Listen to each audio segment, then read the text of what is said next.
Hey guys, surprise, surprise. Yeah, it's Saturday.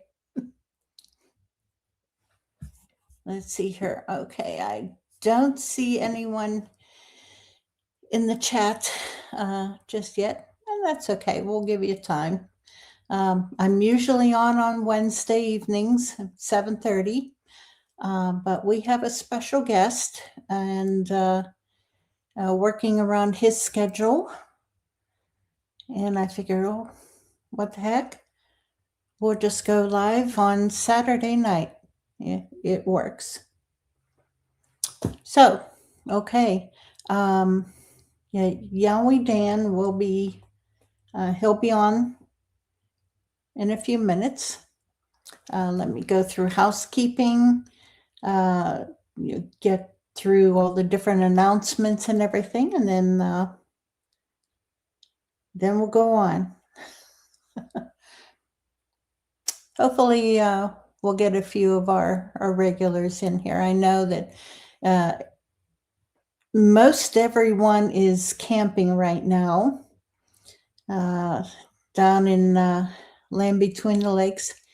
Hey, Sherry, good to see you. Yeah, most everyone is camping at Land Between the Lakes, Kentucky. And unfortunately, I couldn't go. Hopefully later on this year. I'm really hoping to be able to get down there. So, but, and even so, I'm not on my regular time, my regular hour, but it'll work. So, in the meantime, there's a ton of festivals coming up this year. There's a few that I'm scheduled to be speaking at, and if not speaking, then I'll be set up, as a vendor. Not too many, though. I'm not pushing myself this year. I'm just entering back in very carefully. But the ones that I've listed so far are in Pennsylvania and a few in West Virginia. I know that there's some in, well, really, they're all over, just about every state. And unfortunately, I don't have a complete list. I'll try to add them on, as I hear about them. But if anyone here in the chat or in the comments later on, if you're listening to it, after we're over, if you know about a festival, go ahead and put the information into the comment section, please. Let other people know about it. Much appreciated, guys. Okay, so before I get into the festivals, I wanted to really bring attention to a fantastic barbecue restaurant that I discovered in our area, and I live in Lawrence County, Pennsylvania. There is a restaurant called the Union Barbecue Company. And I've been speaking with them, and I've tried out their barbecue. They have a sampler where you can try out different types, like they give you like 4 or 5 different choices. And I tried out 3 of the meats. I tried out the pulled pork, which is, I love pulled pork, total weakness for it. Half a chicken and brisket. And oh, so good. So very, very good. I highly recommend them. They are located in Newcastle, Pennsylvania. That's in Lawrence County. That's in Western Pennsylvania. I highly recommend them. But in the meantime, like I said, I've been speaking with them, and I talked them into making a special burger. And, I challenged them to make a Sasquatch or a Bigfoot burger. And so they did. They made something that's called a Sasquatch burger. And it has an 8-ounce patty of ground brisket and chuck, Munster cheese, pepper bacon, hot and sweet pickles, onion straws, and barbecue sauce on a toasted bun. Now, this bun, they got a branding iron, and they brand into the top of the bun a figure of a Sasquatch. It's wild, absolutely wild. And my husband and I will be going there tomorrow to try it out. I know it sounds so good. I can't wait. But it's a Sasquatch burger. If you are in Western Pennsylvania, look them up. They're on Facebook. Union Barbecue Company. That's in New Castle, Pennsylvania. 2 separate words. New Castle, Pennsylvania. Much appreciated, guys. And, whenever you go in there, make sure you say hi, that you got the recommendation from me on the podcast. And let's see. What else? Put that aside. Let me go over a few of the festivals that are coming up. These are not in calendar order.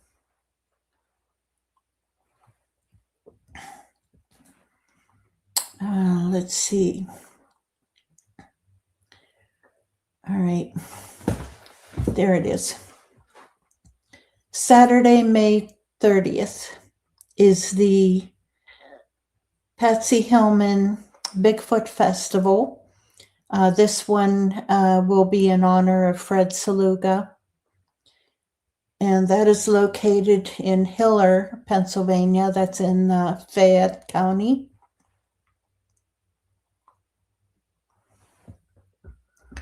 It's near Brownsville, in between Brownsville and Uniontown, Pennsylvania.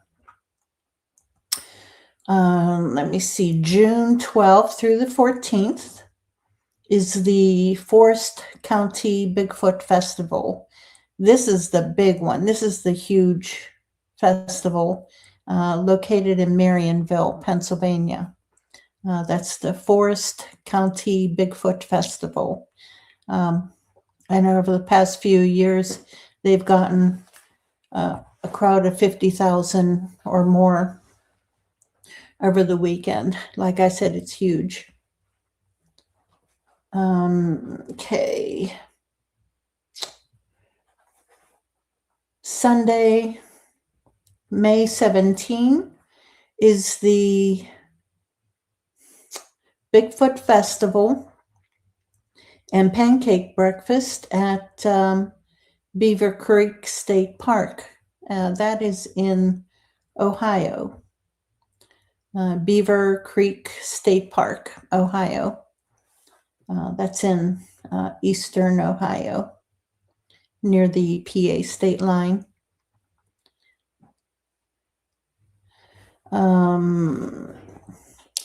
Now, SOSBI, SOSBI organization, they host a monthly, a camp out every month from April through October, for one weekend every month.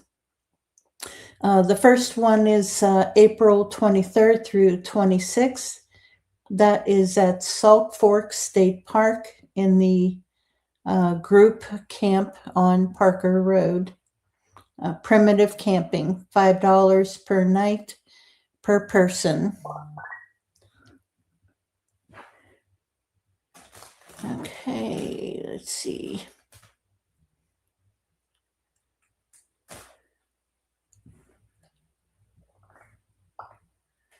Okay, Yowie Dan will be on in a couple minutes or so.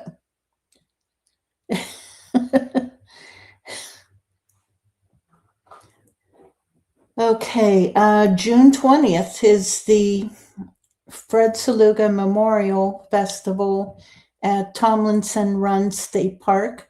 That is in New Cumberland, West Virginia.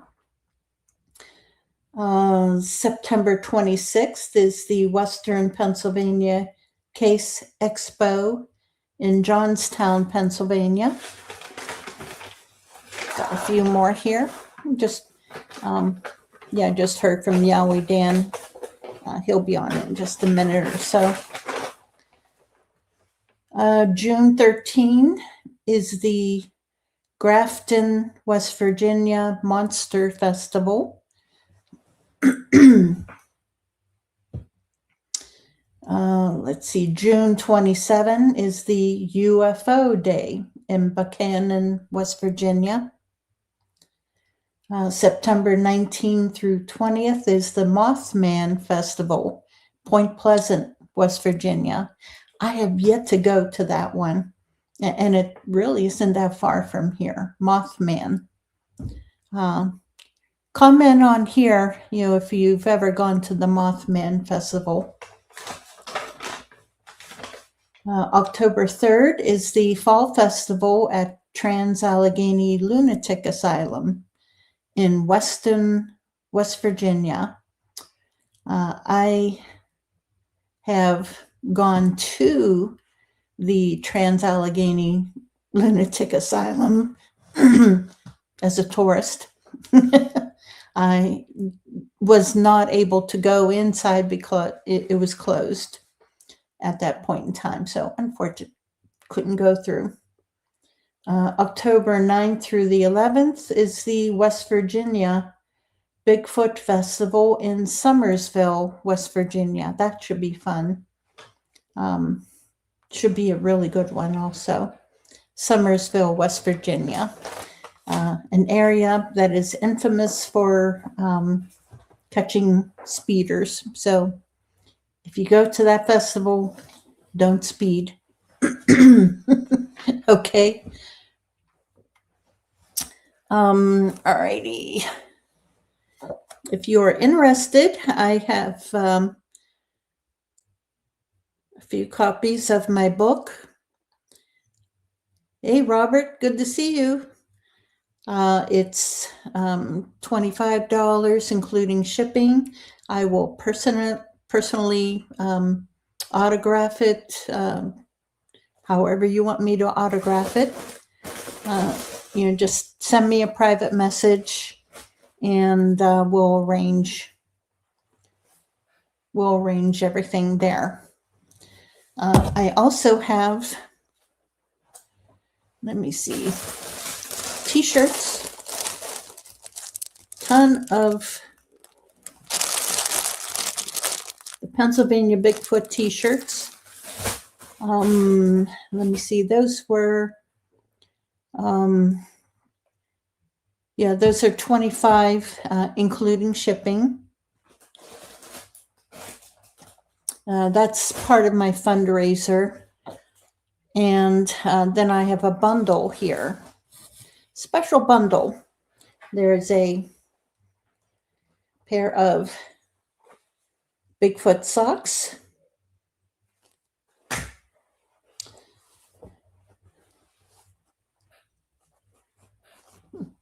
Let's see, there it is, a Bigfoot ball cap. I know it's misshapen. There we go.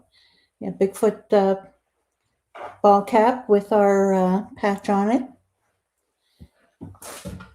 And if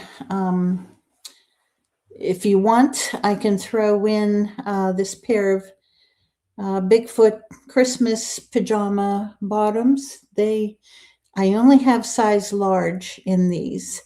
If you prefer, I can substitute one of our t-shirts. if size large doesn't suit you. But if you're interested in that, that is the fundraiser for that bundle. That is $50 for that bundle, and that will include shipping. And again, it's very much appreciated, guys.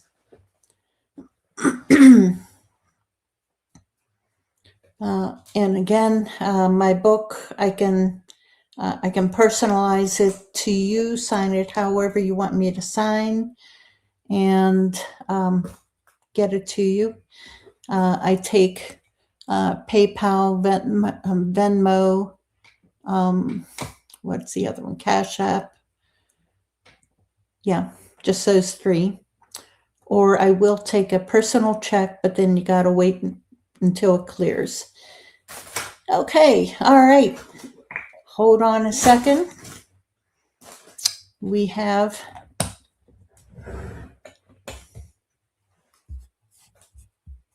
our special guest for the show. He's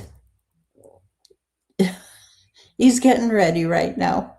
Hold on. All right. Hey, Dan. Hey, Mary, finally got on the show. Yes. Good to see you. Yeah, it's good to see you too. Yeah, thank you for coming on. And I like that t-shirt. Yeah, I thought I'd wear something special and appropriate, so I thought I'd chuck it on. Yes. My wife actually slept in my other one, which is white. She couldn't find a shirt last night, so she chucked on the white Pennsylvania shirt. Because I said, "What are you doing with that on?" And she's like, "I couldn't find another shirt." And so she just chucked it on and slept in it. So yeah, we're both wearing one. Well, that's good. All right. So you're supporting the organization. That's great. Yeah. I wear them all the time. I wear Bigfoot shirts and Yowie shirts. Yeah.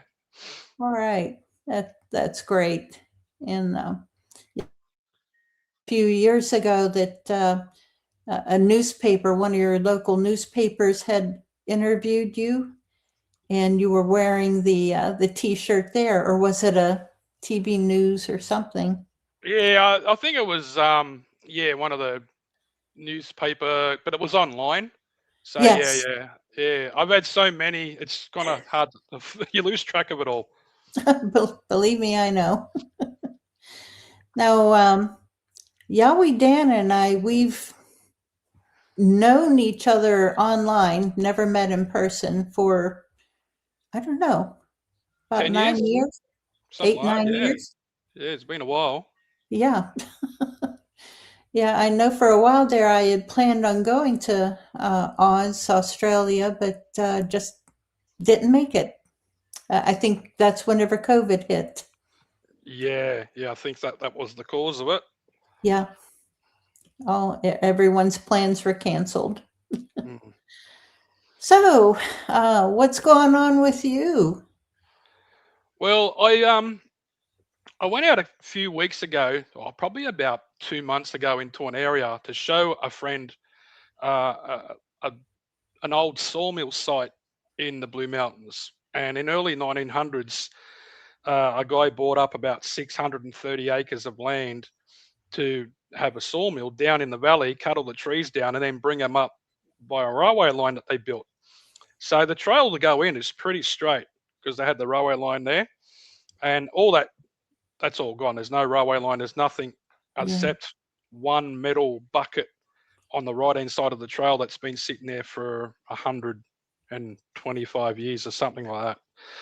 So anyway, we got down to the bottom and showed him the sawmill site. And as we were down there, I heard some weird noises and a wood knock and all that. I'm like, I have to come down and set some gear up. So I went down again and I set a trail cam all the way around from where we were when I heard all the knocks and everything. So I set one up there where really no one goes. There's no trail there. You just got to go along the creek and bush bash and go under and over all the fallen trees because the valleys are pretty steep there. Not as steep as I would say as Rocky Mountains or anything like that. The Blue Mountains aren't that high, but they're still pretty high if you've got to climb up them.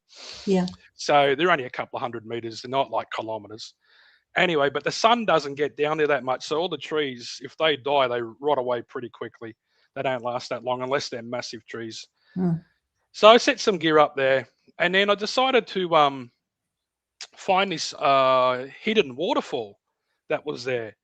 And one of the guys has written a book called The Blue Mountains Encyclopedia Geographical, and it's about this thick. It's like a Harry Potter novel, and it's got every waterfall named except this one.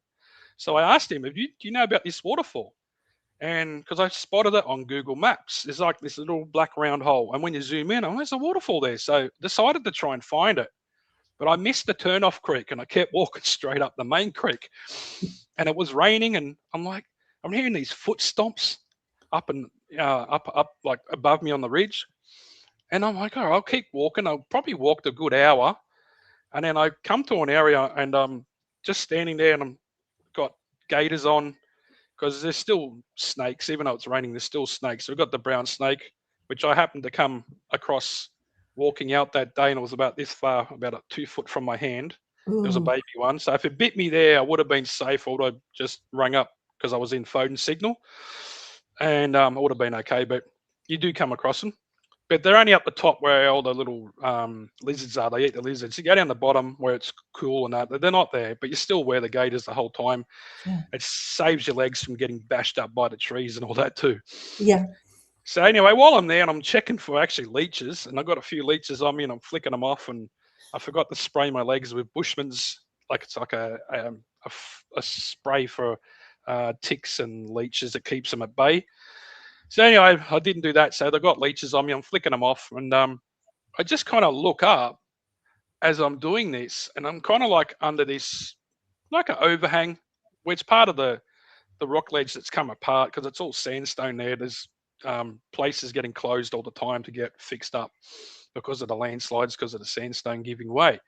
So it's just come down, and it's caused an overhang. So I'm under there, staying out of the rain, even though I'm wet, and getting leeches off. And as I kind of just moved, I seen something brown up on the top of the rock ledge, which is probably a good 9 meters high. And it quickly just went whoosh back like that. And all I saw was the top of the head and the top of the shoulders. Oh, wow. So it wasn't a big one. It was actually ones called a Junjidi, or they call them Junjaris or brown jacks. And there's other names from other Aboriginal tribes, but I just don't know the names of them because it's like the Bigfoot. You got Sasquatch and Omar and all these different names. Yeah. So there's all different names from different tribes. So, but mainly Junjari and Junjidi are the main ones. So I saw one of them, and they're only about 3.5 foot high when they're an adult. They're not big ones. So, and I just seen it just whoosh go. That's the second time I've seen one now. Wow. And it just it moved back that quick. It was like another one holding its legs and just reefed it back. Yeah. And then I'm like, okay. So I kind of went around up the ridge and looked around, and couldn't see anything. So I thought, I'll come back. I set a sound recorder and a trail camera. The trail camera failed. It just, for some reason, when you hit set and then hit on, it counts down and turns off. So I don't know what's going on there. I might just try and set it on a timer when it comes on at a certain time, goes off at a certain time, and see if that works. And that's how I'll work with it. And the sound recorder was under a rock ledge, and it went for about 5 nights. But the funniest thing was, when I was hiking in that area, I had that feeling of getting watched, because when I was up on the ridge, if you see the video that's just before the sound recording video, I'm hiking in, and something like the sun was just coming up. It was 6:30 in the morning, and I'd been sitting there since about 5:45 in the dark, and I didn't have a torch. If I had a torch, I would have just hiked in the dark. But I didn't bring a torch. I thought the sun would be up, and I forgot about daylight saving ending, and the time the sun comes up is a lot later.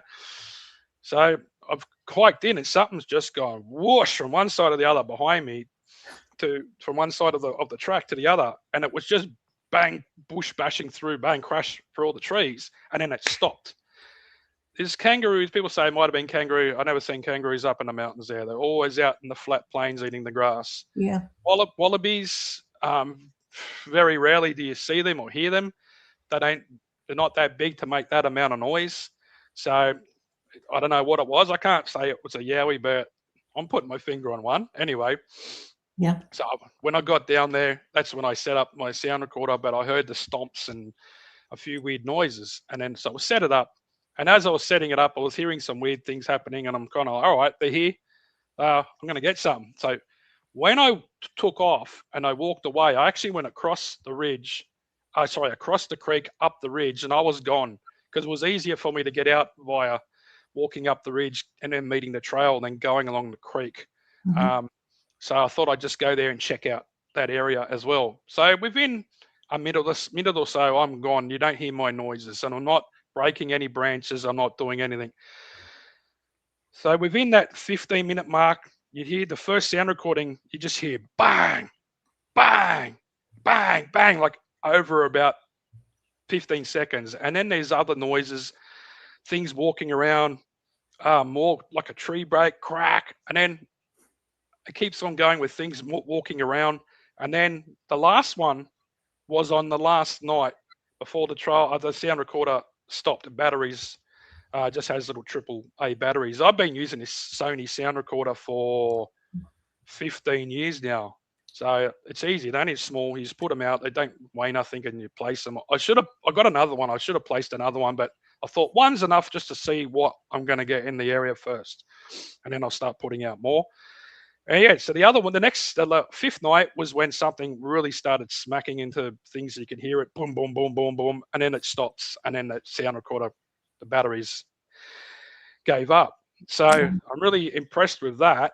Yeah. And right across from the creek, Mary, is an overhang, and it's about 10 meters high. It's big enough to have about 20 people standing in there. It's got soft sand underneath, no leaves, because usually you walk around the leaves, it can make a lot of noise. The gum leaves crackle, they get dry. So we're going to go under there, spend a night, and just have the thermals looking straight up that ridge where all that noise came from. So, Ooh, yeah. nice. Mm. Wow. Now that'll be pretty nice. Now you mentioned the trail cam that wasn't working for you. Yeah, it's a new one. Everything it all works fine. Just when you hit because you got off and then set up, and then you do all the what time, the date, and Mhm. everything. How you want it to be. Take photos far or near, and all that kind of sensitivity, and then when you click on, it counts down and it turns off. So, Okay. but the funny thing was, when I set it the first time, you always make sure that's working. So I'm walking around in front of it going, like this, and Right. for 30 seconds, went back, it worked. So I just went, all right, no worries, let's go. So I just deleted all that in case I needed the space if it triggered a lot, and then turned it on, walked away. And for some reason, it's switching off. I'm not sure. I might have to go change it back to the store and get another one, or I'll have a look into it. It's probably something that I think I'm doing right and doing wrong. I don't know. Now, was it glitching there on site?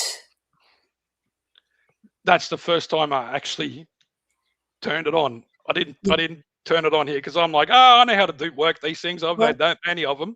yeah, test it out here at home Mm, mm. and see if it's because it happens. Electronics will not work whenever Bigfoot or Yowie, I suppose it's the same with Yeah. Yowie, whenever they're around. Mm. Batteries will drain, your electronics won't work, and then you take it home or away from the area and they're perfectly fine, no problem. Yeah, we've had that when we were filming track Search for Australia's Bigfoot, and Attila's got this big backpack and it's all full of cameras and all Mhm. full of batteries. So weighed a ton. I picked it up and went, I don't know how you're bringing this down and taking it back up. He goes, well, it's the only way to get the footage. And we put batteries in, and within, I don't know, a minute, they were gone dead and they were all powered up. Yeah, Yeah, he had to keep on changing batteries constantly. So it has happened to us. yeah, yeah. And I think it's because of the infrasound that they put out. I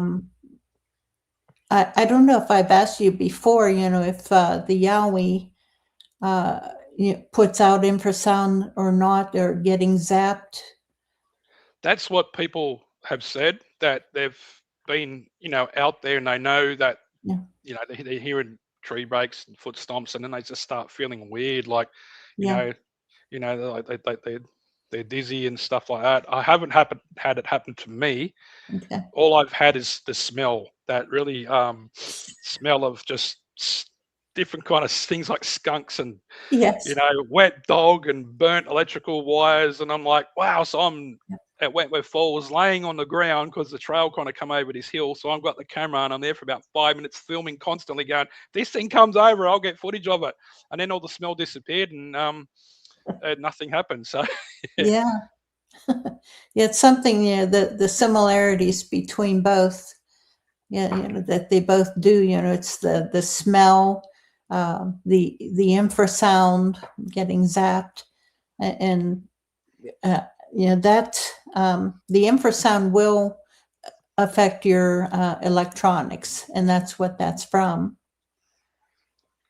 yeah, I'm gonna have to look into it. I really haven't had time since I got back, as got young Donnie, and yeah, it's just between work and having a young boy. Is Yes. yeah, yeah, yeah. So I would have put him on here and said, "Here he is," but no, he's out the library with his mum. So Oh.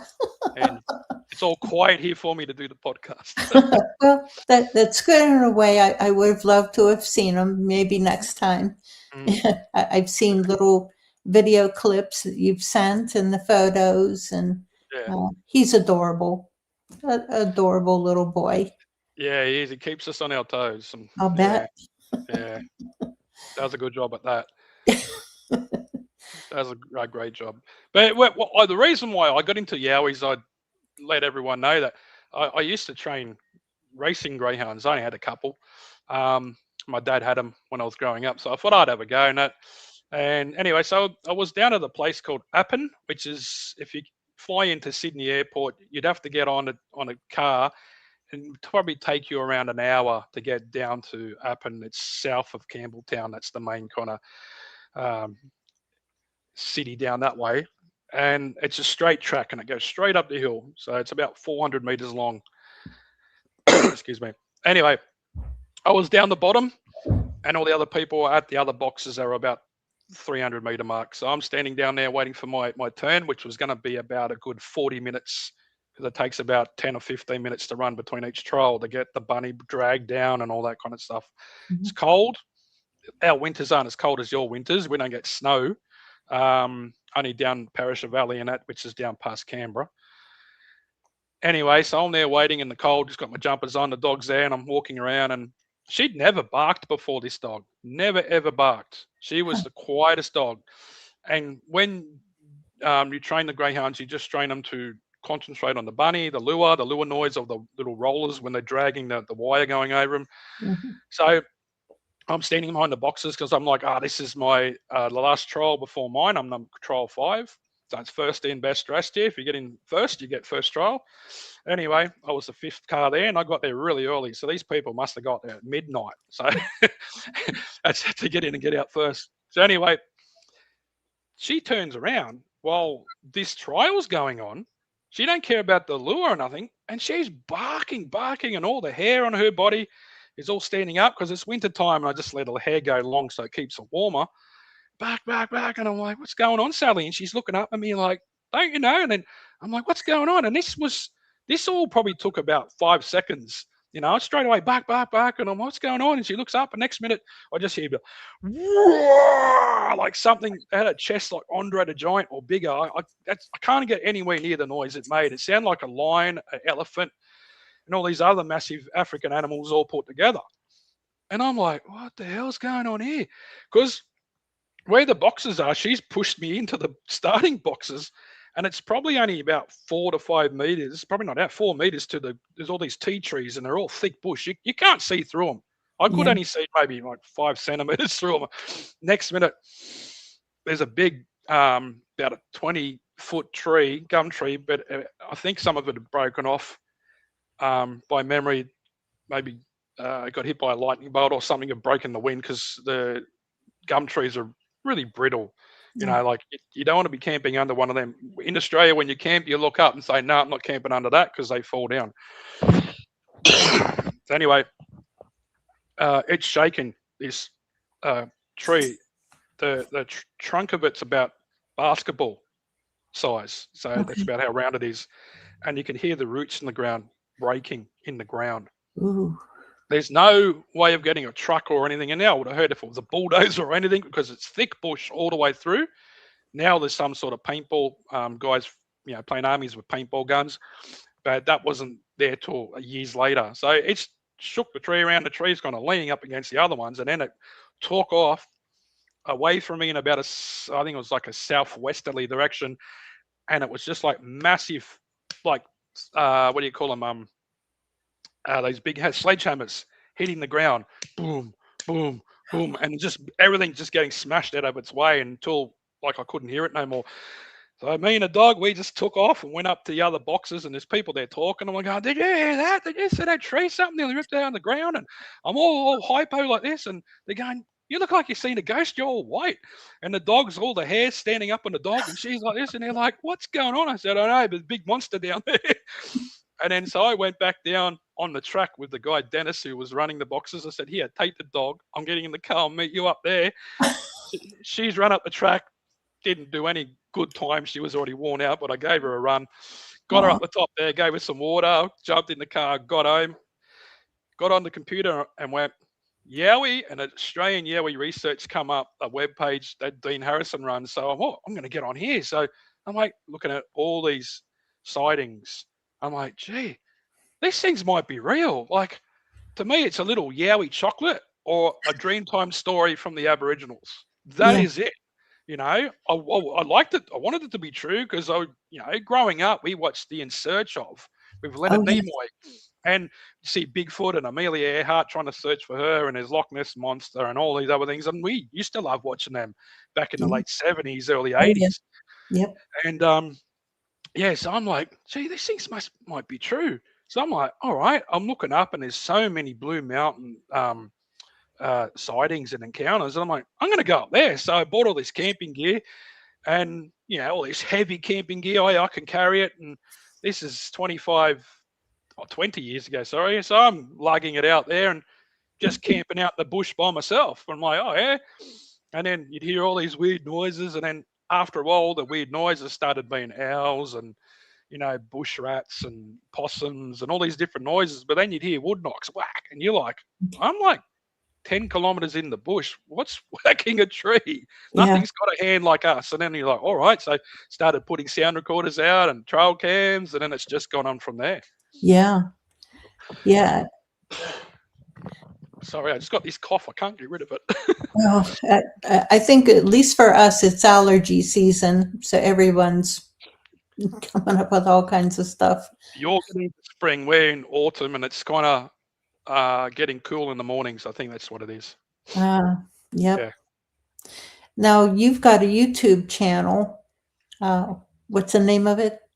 Australian Yowie. There's another one, and he calls it The Australian Yowie. That's Jason Hill. And to be honest, he has been caught faking and lying and all that. I won't go into that, but my one's just called Australian Yowie, and it's a picture of me standing facing the other way on a log with a backpack and a looking, I wasn't even posing. My wife just took the photo. I was just standing there. But that was taken up at a place called Wingham, which is just west of Taree, which is about 4.5 hours drive from Sydney. It's where my sister lives. So we hiked up this hill, and I wanted to just have a look at it. So trudging up this hill, and there's all these cows there and everything. So I'm just standing there looking around, and she's just clicking photos. Oh, I'm going to use that one. It looks good. So yeah, Australian Yowie. That's what it's called. That's good. Yeah, everyone, make sure you subscribe to his channel because he does have some quality things on there. Not just Yowie, but historical things also from the area. That's on a different channel. I've split it up now. Oh, The okay. other channel was Blue Mountains History with Yowie Dan. I decided to split them up, so Oh, makes okay. it easier. So yeah, that's the history one, and one thing too. When I was going out, and like I'll go out and see ridge lines and on the map, and I'll go, oh, let's go check that out. So you're going along, and then you find all these Aboriginal carvings or Yeah. handprints, or they got charcoal prints, and some of them are well over 1,000 years old. So I kept on finding them. So I had done a few stories about finding carvings, and it's where they sharpen the spears, and you can Hmm. see the big long, yeah, they sharpen the spears. So they're all through the Blue Mountains, but there's a few of them that are along ridge lines where they're protected, or all protected, but they're more protected where that no one lets anyone know where they are unless you happen to just come across it. So you Yeah. know, anyone that's going to be hiking through where I go is, to me, is not going to do anything other than take photos and say, "Ah, look at that." You get some Yeah. really stupid people. They just want to go and wreck everything, and they're the people that aren't going to be hiking to them locations, which is a good thing that they're in them places. So Yeah. Yeah. Because on the most part, that type of person isn't going to hike in that no, far. You no, hope. yeah, no, they don't. They don't do it. So yeah, fingers crossed. But some places are that hard and tricky to get into and out, and you're only going to be doing it in the wintertime because there's times of the year you don't want to be walking around in that bush, which is the time of the year that the funnel web spider is having breeding season. The males are like everywhere, and that's like the most dangerous spider in the world. You get bit by that, Yeah. you're not coming out of it. You're not coming out. Like, and there's three types. There's a Sydney funnel web, the Blue Mountains funnel web, and now they've found this one up the Central Coast, which is about an hour drive north of Sydney, and it's like twice the size. They call it like gigantic or so. I don't know what they gave it a name. But anyway, there's another. So there's three now. Yeah.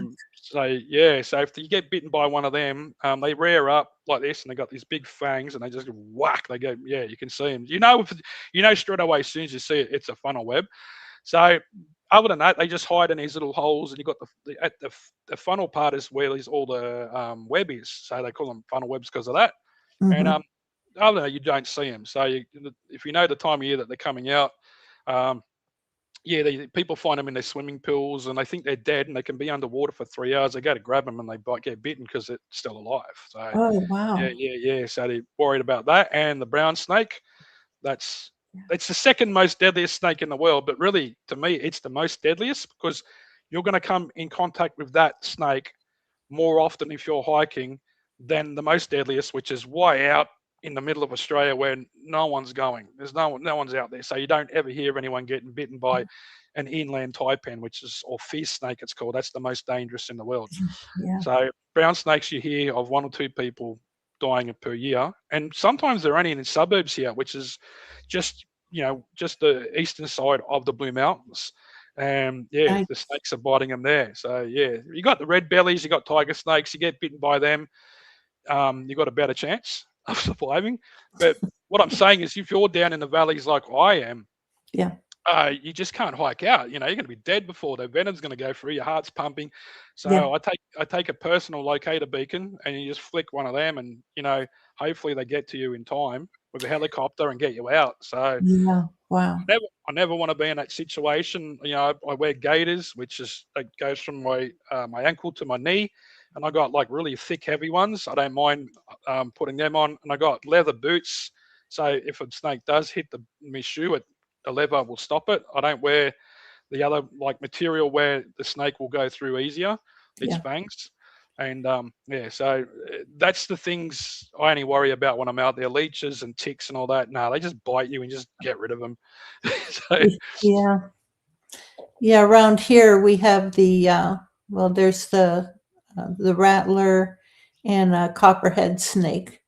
And it's the same, if you you still have a few hours to get to emergency services, but uh, even so, not they can be deadly. not the brown snake. You got half an hour. Yeah, you don't Yeah. got long. It's biting you, and you got to act really quick. Like you got to go Wow. quick. Yeah, there was two young guys got bit at a suburb not far from here, 20 minutes away. They were in the bush, probably within a 10-minute walk to get out of the bush into where there's playing fields and houses. They got one guy got bit, um, and the other one had to pick him up and carry him. And by the time they got to the fields, which probably took him about 15 minutes because he carried him, maybe 20, the other guy was already dead. Oh, Yeah, that's how quick. So that's what it is. You get bit down the bottom, you're like, oh my god, like you already know you're in major trouble. So yeah. that's the only, we don't have the bears and the cougars and all that. We just have these things that want to inject venom in you and kill you straight away. Snakes and spiders. No So thanks. snakes, spiders, and scorpions, all that kind of stuff. But you don't come across them. To be honest, in all my times of hiking, and I don't hike really during the spring and the summer. Like start of spring, but summer, because there's too many snakes out. Yeah. And at the start of spring, I think it's spring, the funnel webs are coming out, and they're only out for a couple of weeks, and then it's all over. They're settled down because of the fact is, you're going to meet too many. But of the times I go out, it's usually on the cool days, and it's a winter time, obviously cooler. Yeah. I think I've only come across one massive red belly. It was probably about 7 foot long. Its body was about that round. It was curled up, and when I went to take a photo and turn my camera on, mate, it was gone like that. It was, and him had a tiger snake come across the creek at us at Glenbrook, Springwood, and it was coming to one of my mates. He was in the water because it was a warm day, and I'm going, Roger, there's a snake coming, quick, get out of the way. And he goes, yeah, whatever. I'm going, Roger, let that snake go, get out of the way. He's like, I thought you were joking. I said, no, I don't joke when it's dangerous animals. So he's flying in the water, and this tiger snake comes through, has a look at us like that, and then this keeps going into the bush. I've seen probably 3 pythons, and then I've seen 2 or 3 brown snakes, and that's it. Wow. It's not like you meet them all the time. Yes.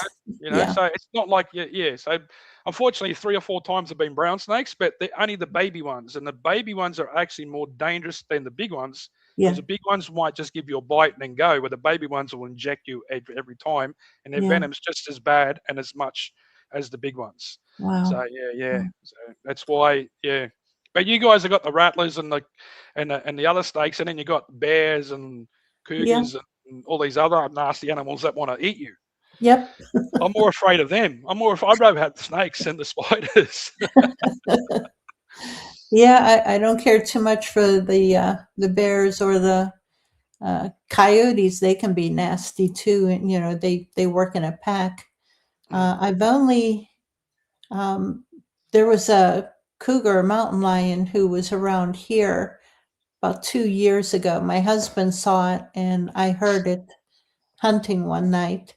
I had to watch my dog whenever I would let her out, but they mostly stay further away.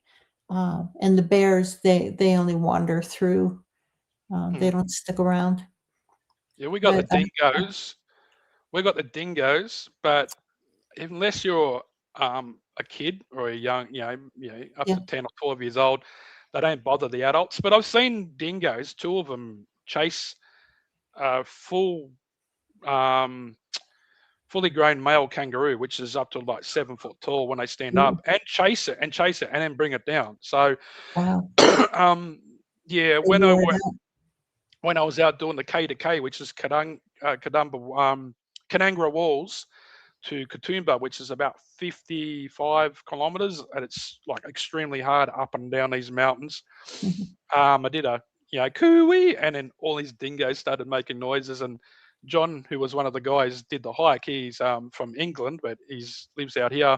He's like, oh, the dingo's going to come get us. I'm like, dingoes, no, won't worry about us. Only if you're a little kid, they'll grab you and try and take you, which happens a lot on an island, a big sand island up here, and called Fraser Island, but it's gone back to its original name, Aboriginal name, Kagari. So 4-wheel drive people only get on there, because you can't drive a 2-wheel drive. You get bogged on the sand. And here and there, the dingo's taken a kid, and they've had to go get the kid off the dingoes. And you don't hear of it much, but they police it like a lot more now. And then unfortunately, when the dingo does it, they find a dingo and shoot them. So they tell people, don't feed the dingoes, don't feed them, but people still feed them. So that's where they come in. But you guys, have got dangerous animals that just want to eat you, where our ones just want to sting Are you and you? bite you. Bite you.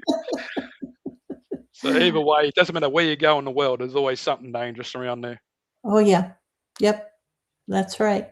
Yeah, I'd rather run into a Bigfoot, than some of the other ones. Yeah, of course. All they're doing is going to bang the tree and, and yell at you. Right. Yeah, throw rocks at me. Okay. I've only had one rock thrown at me the whole time. So there's a place in the Blue Mountains called Corriwall Knife Edge, and it's where you walk along the Federal Pass to go up to Mount Solitary. And when I've camped up there, Hmm.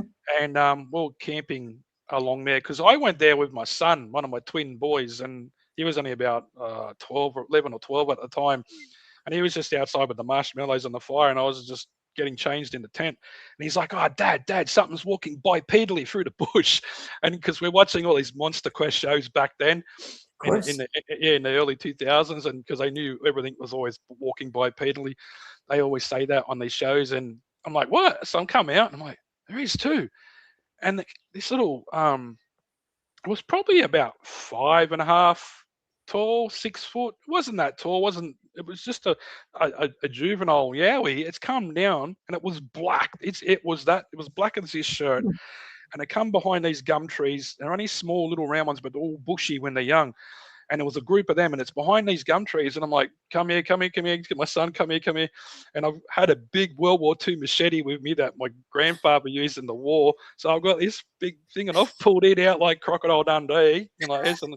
It was fully sharp, like you wouldn't want to put on your finger because slice your finger off. And I'm like, "All right, come on, mate, you give me your best." Anyway, so it's hung around there, and I'm like, "All right," and it kind of just took off. I'm like, "All right." So we're there, and I'm like, I didn't sleep all that night. I was really thinking of packing everything up and going because of my son. If it was me by myself, I'm like, "Yeah, he's hanging around here." Anyway, I didn't have any gear out. I just wanted to go out camping just to see what was there. And about probably, I'd say 40 minutes later, it's come down the ridge again because the trail leads up that way. But this is in the dark. It's come down behind the bushes, and my son's going, Dad, it's come back again." And I'm like, "It's only a wallaby. Don't worry about it." I didn't want to say it was a yowie. And it started shaking all the trees and made a bit of a noise like that. And then it boom, took off and went straight down. You could hear it running.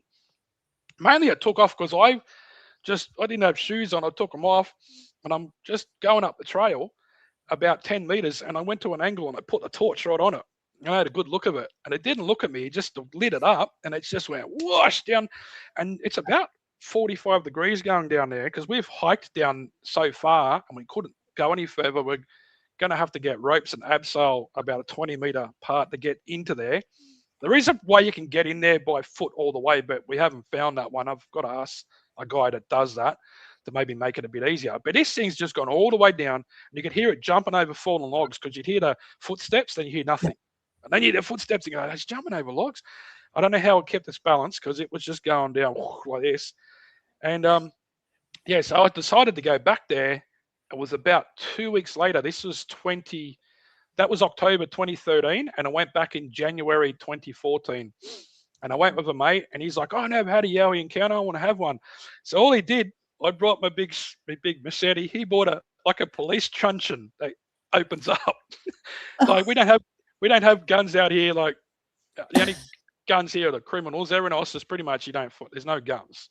Yeah. Anyway, because we did a buyback after there was a massacre down in Tasmania, and if you got found with a gun, you're in real big trouble. You're spending Wow. time in jail just by having the gun, any kind of gun.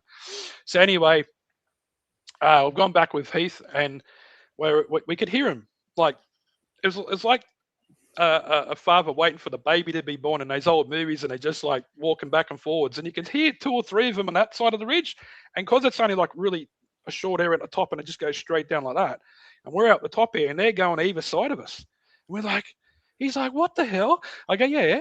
And so anyway, I had trail cams and I had sound recorders, and stupid me, I turned on the sound recorders and like, "Oh yeah, the battery's got plenty of life." But you know how the battery will give you that fake signal, like really powerful, and then a minute later it goes really down low. I learned my lesson that day. Just every time I go out, just new batteries, new batteries. So I've put them out there. The batteries lasted like half an hour, and then it died. But the thing's run down past my batteries. You would have heard it running past, and I'm like, oh man, the trail cameras didn't pick up anything. I think that when they're walking, they've walked around the trail camera, didn't walk in front. Of course. And then during that night, I'm kind of laying there in the bed. It got really foggy. We just went, oh, well, that's it. We're not going to see nothing now. You couldn't see this far in front of your face. So we went to bed, and I fell asleep, and I was kind of half awake moving, and I could hear something whizzing through the air. And we're 2.5 hours away from the start of the trail. No one hikes through there. They've all hiked through. They've all gone up to Mount Solitary. There's no one camping anywhere near us. Anyway, something's gone hit my tent, and it smacked it into my face. So like a rock whack, and I'm like, what the hell? So I've got up. I thought, I need to do a pee anyway, so I'll get up. And I'm like, the fog, I couldn't even see anything. Like, I'm like, how the hell, what's going on here? Like, how did it know where to throw the rock? Because it was just foggy. So anyway, I went back in. I'm looking around. I got the torch out, but I couldn't see nothing because it's so foggy. Laid back down. And within about an hour or so, my mate's like, oh, I heard you snoring, but one come running from one side, ran right in between our tents and ran down the other side. And I said to him, why didn't you get up and have a look? He goes, man, from when that thing threw the rock at your tent, I was in the fetal position for the rest of the night. I'm like, I weren't moving.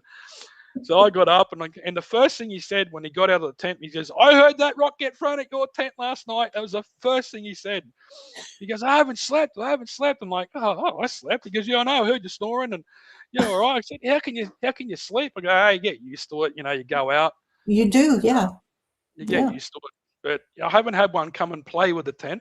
I had another weird one where I was in the Gross Valley. That's the so we've got a major road that goes over the Blue Mountains, and that was like, Australia was 1788 when all the first fleet came after James Cook founded in 1780. So they brought all the convicts over to get rid of them. So we're all the trash of their country come here. Anyway, so it took them probably about 26 times to try and get over the mountains because they're all following the creeks, and the creeks go anywhere but straight. Yeah. And sometimes you follow the creeks and they end up bringing you back to where we started from virtually. So they finally said, let's follow the ridge line, which would be the smartest thing to do. That's what I would do. So three guys, Wentworth, Blacksland, and Lawson, and they had all these Aboriginal truckers, and they had horses and cows and everything so they can kill them along the way and eat them. And it took them 21 days to get over to the other side of the Blue Mountains. So they were the first ones, and that was in 1813. And then they end up going another few kilometres away towards Mount Blacksland, and that's probably a couple of k's down. They end up going down the other side. They climb back up, and it took them 26 days to get over there and back. And then they said, yeah, we made it. Anyway, they're all heroes, and they got so much, like thousands of acres of land and all that kind of stuff from the governor. And then they started making a road, and that was in 1814, and it took them about 7 months. I think it started in July 1814, and then just right into the start of January or February of 1815, it was finished. And the road was about 12 foot wide, and they just got rid of all the trees and everything. So it was like a rocky road. So it wasn't smooth like you could drive a car. So anyway, that's the road which is called the Great Western Highway. So so that's there. So you got the south side, which is like where the Jamison Valley and most of the touristy trails are on the south side. The north side is still touristy. There's still some good places to see, waterfalls and lookouts, but it's more hiking, long hiking trails, hard ones that you're going up and down, like really one like Perry's Look Down. It's like a body killer. You go down that or up it, either way, it doesn't matter. You're hurting. I don't care how fit you are. I don't care how fit you are, because when I did that one, I'm never going on it again. So I cut this story short. I was down there in Easter 2015, camping over the long weekend, and it started to rain. Most of my gear got wet, and I thought I was supposed to stay from, I think, Friday night till Sunday. Anyway, the first night, everything got wet. But these trees were getting broke all around, constantly, from about 7:30 till like 4 o'clock in the morning. And there's crack. Anyway, I heard this this screaming coming from the valley, like screaming really Ooh. loud. I'm just like, I hope that don't come near me. Anyway, every half an hour, it got closer and closer and closer until 4 o'clock in the morning. And I'm in this little tent with a little torch, sound recorder. I didn't put it out because it was raining. I thought I'm not going to get anything. The rain is going to drown it out. But I Yeah. did have a trail camera out, kind of pointing up the kind of ridge and seeing if something maybe come down. And I look out and I see this big shadow. And they've got things up northern Queensland called quinkins, and they're supposed to be the 12-foot long kind of yowie types, like a slender man, really tall. So I'm looking up through this little mosquito wire, and I could not even see the top of it. It was that tall. I'm like this, going, what the hell? What's this? And it's this black figure, and it steps up on this rock that was there, this big rock. Anyway, I'm like, all right. Do I put my torch on and put the torch on it? And I'm like, don't put the torch on, don't put the torch on. And it just gave out this loud scream. And I'm just like, I knew it was what the thing was coming up the ridge, up the creek, through the valley. And then all the tree breaks and that just went, boom, just stopped. And I'm like, all right, I'm not moving. I'm just like, so still. And I got the torch in my hand. I went, no, put that down. And I'm looking through, and it just took this massive step, like 3-meter step, like massive. This thing was huge, and it just, all it was, I could not see. It was like a black silhouette. That's all I could see. And it took this massive step, and its foot, I heard its foot hit the grass, and then I didn't hear or see anything else, and everything was quiet.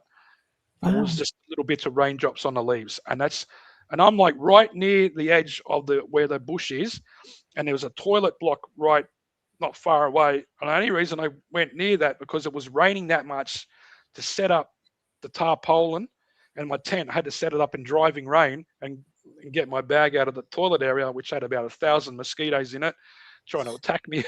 So that wasn't a good day or a good time to go. I just wanted to get out. But that's probably one of the weirdest things that I've had happen in the mountains. I've had, while filming track, we saw ghosts. We saw a black slender man, some weird thing that didn't show up on thermal, wasn't showing, it just showed up black on thermal, when it should have showed up like a bright yellow. Had like a big ball of flame come out, like the mini sun come out, lit everything up like daytime. Wow. And all these things, I'm not seeing them by myself. I'm seeing these with Attila, Duo, Simon, who was there, another person. We all saw them. There's like 3 or 4 people saw these things at every time. Yeah. So, when we went out to find yowies, and we found everything else but yowie sometimes. Crazy. And I even had a Junjie try and pinch my my sound dish, my parabolic dish and the tripod. Yeah, back in the Jamison Valley, and we're looking around because we can hear noises coming up. And I walked about 2 meters away, and you know how you get that sense like something's creeping up behind you. And I'm just turned around real quick, and it's gone down this little ridge that was probably 20 meters to the bottom, and we parabolic dish on the tripods rocking like this. And I had to grab an you little buggy, and they pitched me stuff. Yeah, so they've come close to us. We've had that. And actually, I want to show you something. This is from Glenbrook, and I got a cast of a hand. I would have had a lot more. There was like a little trackway there under this ridge, like a little overhang, sorry. But they didn't say there was going to be any rain overnight, and then it rained a little bit. So the creek kind of rose about 1 meter and just went over all the hand of footprints there. There was only one left. So this is the handprint. So there's my hand, so comparison.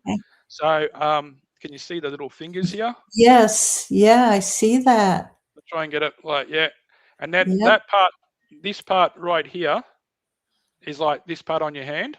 Okay. There, and then there's this part here, which is like the palm. Yeah. There's a thumb there, and there's a big gap between there, and then down here is the bottom part of your hand. So, but it's not that big. Wow. But the hand's more like longer. Like if it was the same size as my hand would be probably another 3 or 4 inches longer. Right. I've noticed that on their handprints. Yeah. Yeah, so that's the handprint, and you can see at the end, there's no claws, it's just fingers. Yeah. The people Now, that would said that be one of those Junja? Junjity, yeah. And then this was in the same area where I saw one. And if you watch Track Search for Australia's Bigfoot, um, where we do the talk about when I filmed a big one at the back, there's one that I filmed that there's a rock ledge there that's 12 foot high. I measured it with a tape, 3 meter tape, and the whole way. It was standing only about a foot and a half lower than that. And I filmed it while I was checking out a tree back in 2013. Yeah. Where we're standing, me and Tony Jinks talking about it, to the right of us, about 6 or 7 meters away, is the overhang. That's where I've got these. So not this one. This one is a wombat. Okay. Oh, So okay. a wombat's back foot similar looks like a human foot, the same kind of shape, like a little baby, little kids, like a 1 or 2 year old. Right. So, but you can see how this one. I'll put this one down. I'll break it. Yeah. This one, you can see how it sticks up where the claws are.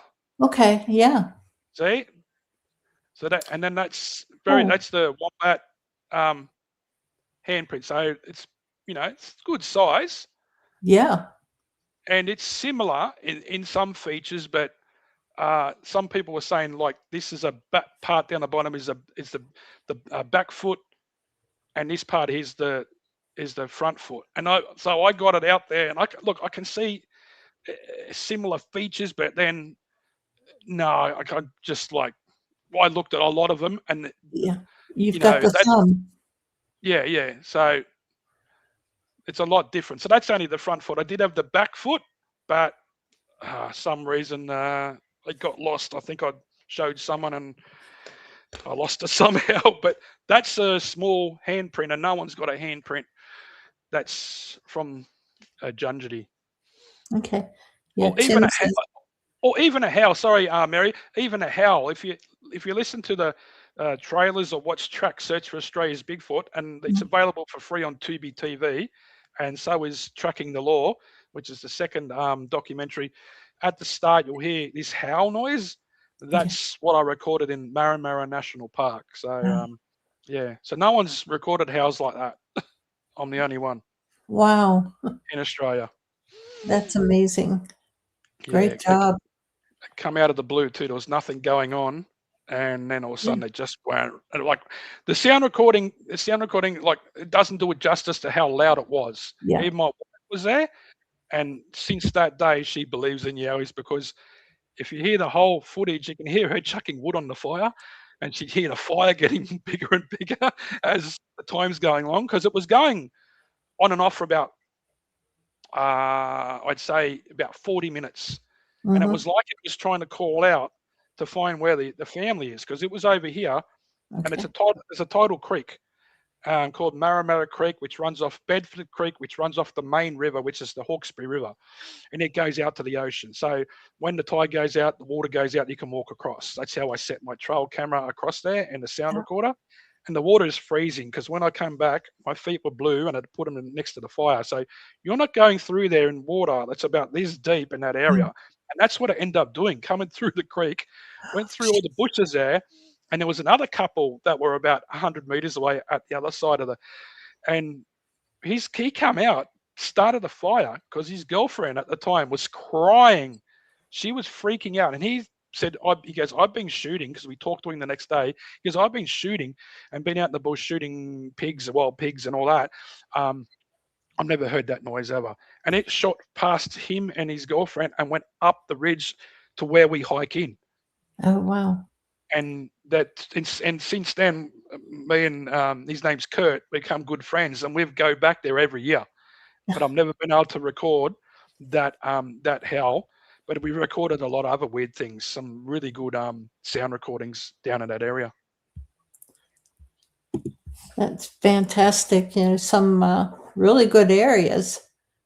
And a lot of the same experiences. Yeah, I know catching audio it's so chancy, it's, you can put your recorders out there and not get anything for, a month.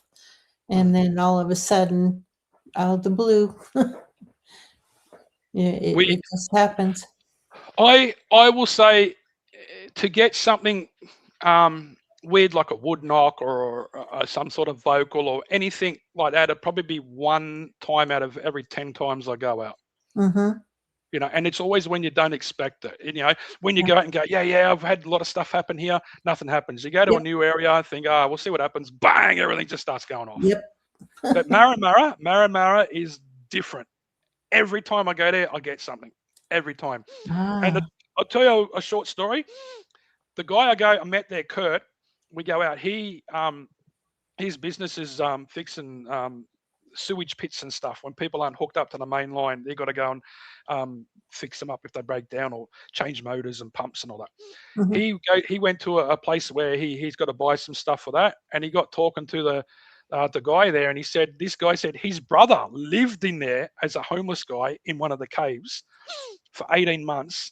And he says he would have stayed there longer, but the weird things that were happening around there in the bush, he ended up taking off. Yeah, he lived out there for 18 months, nearly 2 years. Like, God bless him. Wow. yeah. And he said just the things that were going on and the things running around in the bush, he Yeah. just got spooked out too much. He had to go. So, yeah. Well, at least he lasted that long. That's Oh, amazing. I don't know how, yeah. We used to go down and steal campers' food and stuff like that. Yeah. Yeah. So that was a real weird story when Kurt told me that one. I thought, well, then he's backing us up and what they're saying. But there's kind of a four-wheel drive groups on the Facebook, and people have talked about Maramara and about the weird things that have happened down there. Just weird noises and stuff like that. Yeah. Yeah. Wow. Now there's is that area where you climb down a steep hill, or you have to rope We down? no. This one's not in the Blue Mountains. This is north, about 40 minutes north of Sydney. So yeah, it's a Okay. different area. I only went there because and I found this is the only place I'd found that seemed to be like a good place to camp. The only thing is there's only two ways of getting in. You walk in or you get a boat. And if you get a boat and the tide goes out, you got to wait for the tide to come back in. So you go in via tides. We've never done anything other than walk in, but yeah, you have to go down a ridge to get into into Maramara. And yeah, it's every place when you go into the Blue Mountains or in Australia, you've got to go down some sort of ridge to get there. Nowhere's flat. But the only reason, like I said, I went there is a mate was on Hawkesbury River, which it's not that far away, and he was fishing. This is the same mate that when I was up in Blue Mountains and the rock got thrown at my tent, and he was in Yeah. his tent. He said that there was massive rocks getting thrown out of the bush and Oh, landing around their boat. So they got away. And I said, we want to have to go and look at that area. So the closest I could get to where he pinpointed where he was Maramara. Like, it was still pretty far away, but that's the closest. I'm like, if they're there, they're going to be here. So yeah. I was right. Yeah. So that's the reason why I went there.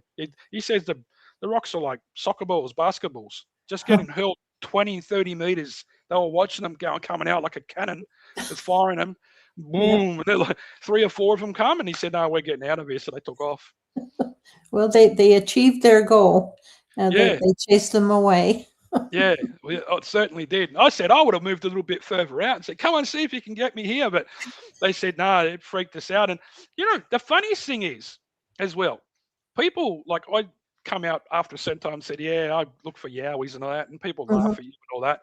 But the ones that kind of give you a bit of, we call them, I don't know if you say, if you're bagging someone here, it's a slang by, you're making fun of them. So if I say I'm bagging you, it means I'm making fun of you. I don't know if Okay. you guys use it in Australia, but if someone says I'm bagging you here, it's you're making fun of them.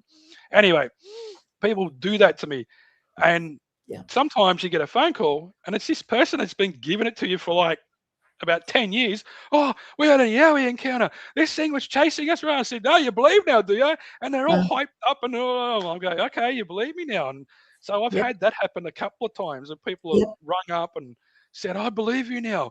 I shouldn't have done that. I believe you. I'm never going out there at night time again. Yep. That's happened to me also.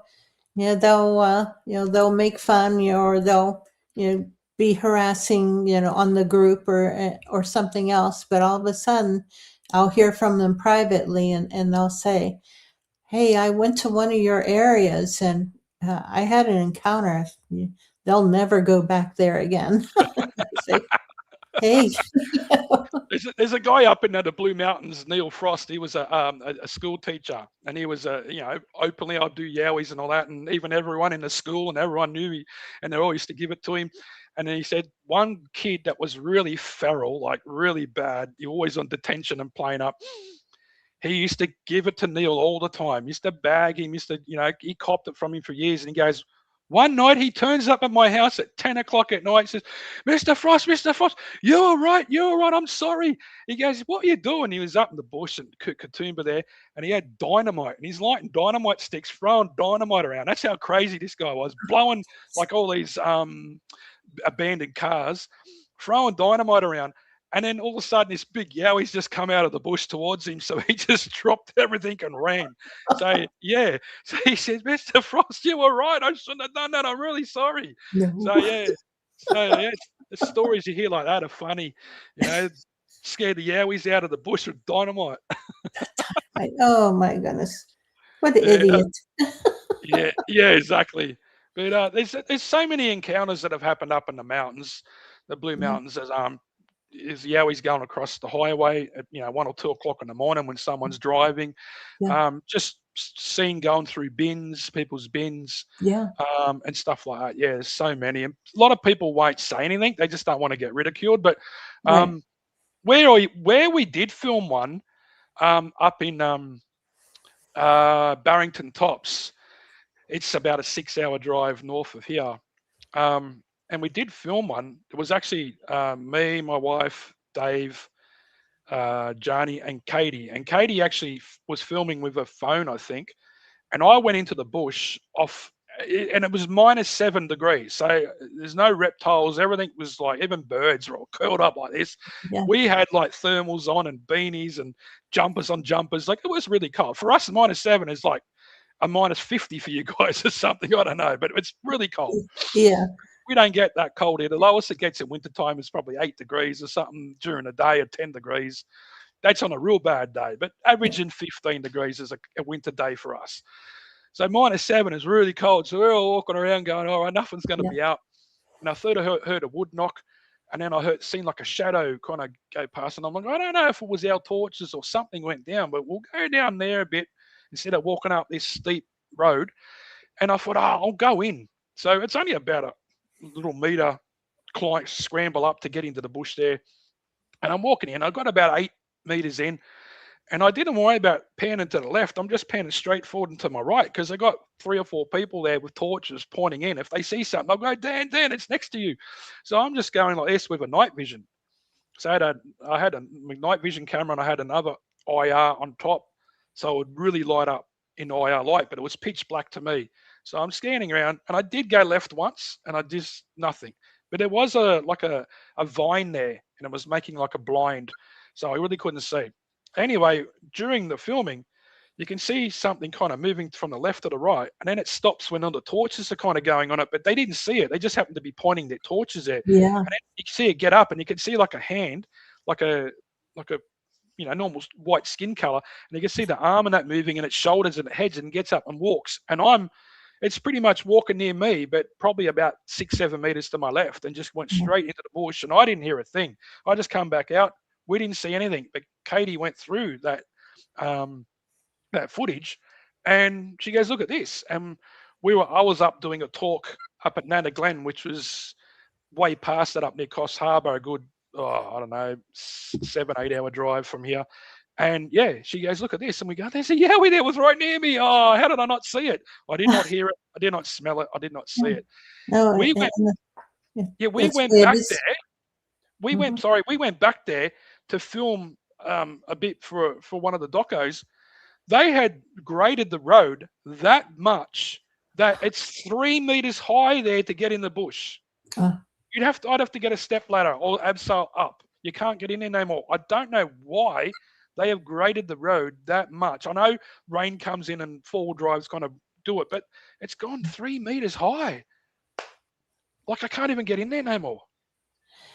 Yeah, I've there's a place where I saw a Bigfoot out in Ohio, and I saw, on a couple different public groups, and I went back a couple months later to check it out, and bulldozers had completely obliterated that area. And they had a huge 12-foot tall fence, chain link fence, with barbed wire on top, just completely blocking, the dirt road off. And so you wonder, They do that here to national parks. I know they do it a lot to protect the road because a lot of idiots go up there on 4 drives and just really yeah, wreck it, you know. yeah, But if they just got them and maybe did the road up and even tarred the road, yeah, so you can get in and out without wrecking it, or did some sort of fixed it up somehow, so you could. But they do shut ones where you go, there's nothing wrong with this road. Why are they shutting it? Like it makes you think, are they, yeah, people seeing stuff and they go, no, we don't want anyone going in there anymore. You know, yeah. I just saw a question on there about the cast. It's Yes. actually it's not a foot cast. It's actually a handprint, and so you can see it. My hand's not huge. I've just got normal size hands, so you can see it's my hand is actually bigger than it. But from here is the fingers, top Hmm. to probably about there. I'd say to be about 10 centimeters. So about 10 centimeters long. And you're Okay. looking at the footprint of the wombat. Yeah, it's probably 6 centimeters long. So they're Yeah. not huge. I just Yeah. thought I'd answer your question. That handprint. That's a Jungidi Jungidi, yeah. So they only grow about handprint. 3.5 foot high.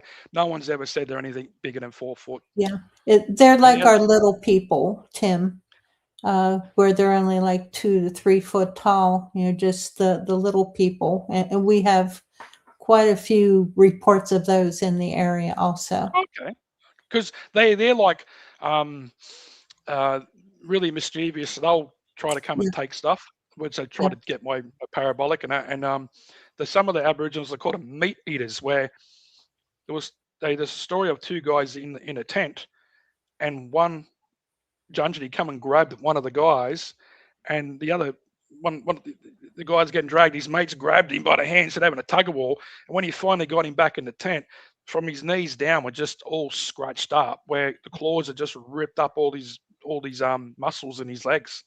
Oh, So wow. yeah, they said they call them meat eaters. So they're not exactly kind, but they've come in and stood on people while they're in bed in log cabins, and they've had the door open or unlocked, and touched them on their head and all this kind of stuff. Like there's been, I haven't heard anyone get hurt other than that one guy with his legs.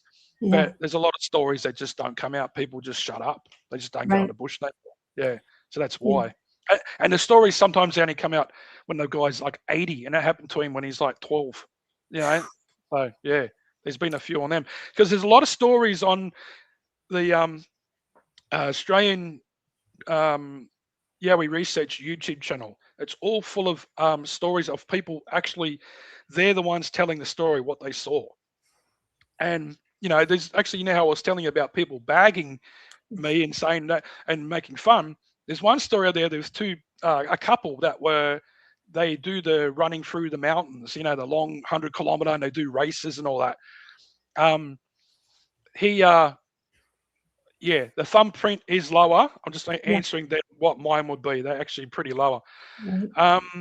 Yeah, they were bagging people, and the lady actually said, "I was the one saying that to people, like you believe in yowies," and then they saw a yowie with a cowbell, and it's walking along with a cowbell, ding ding ding, and then they kind of went, "What the hell?" So they kind of went um, went to this log cabin, and they were in there, and they did a run, and when they come back, they heard the cowbell, and they kind of saw it again, and she said it freaked us out. We ran, got our stuff. She says we have never gone in the bush again. We've never done a run like that again. We just won't do it.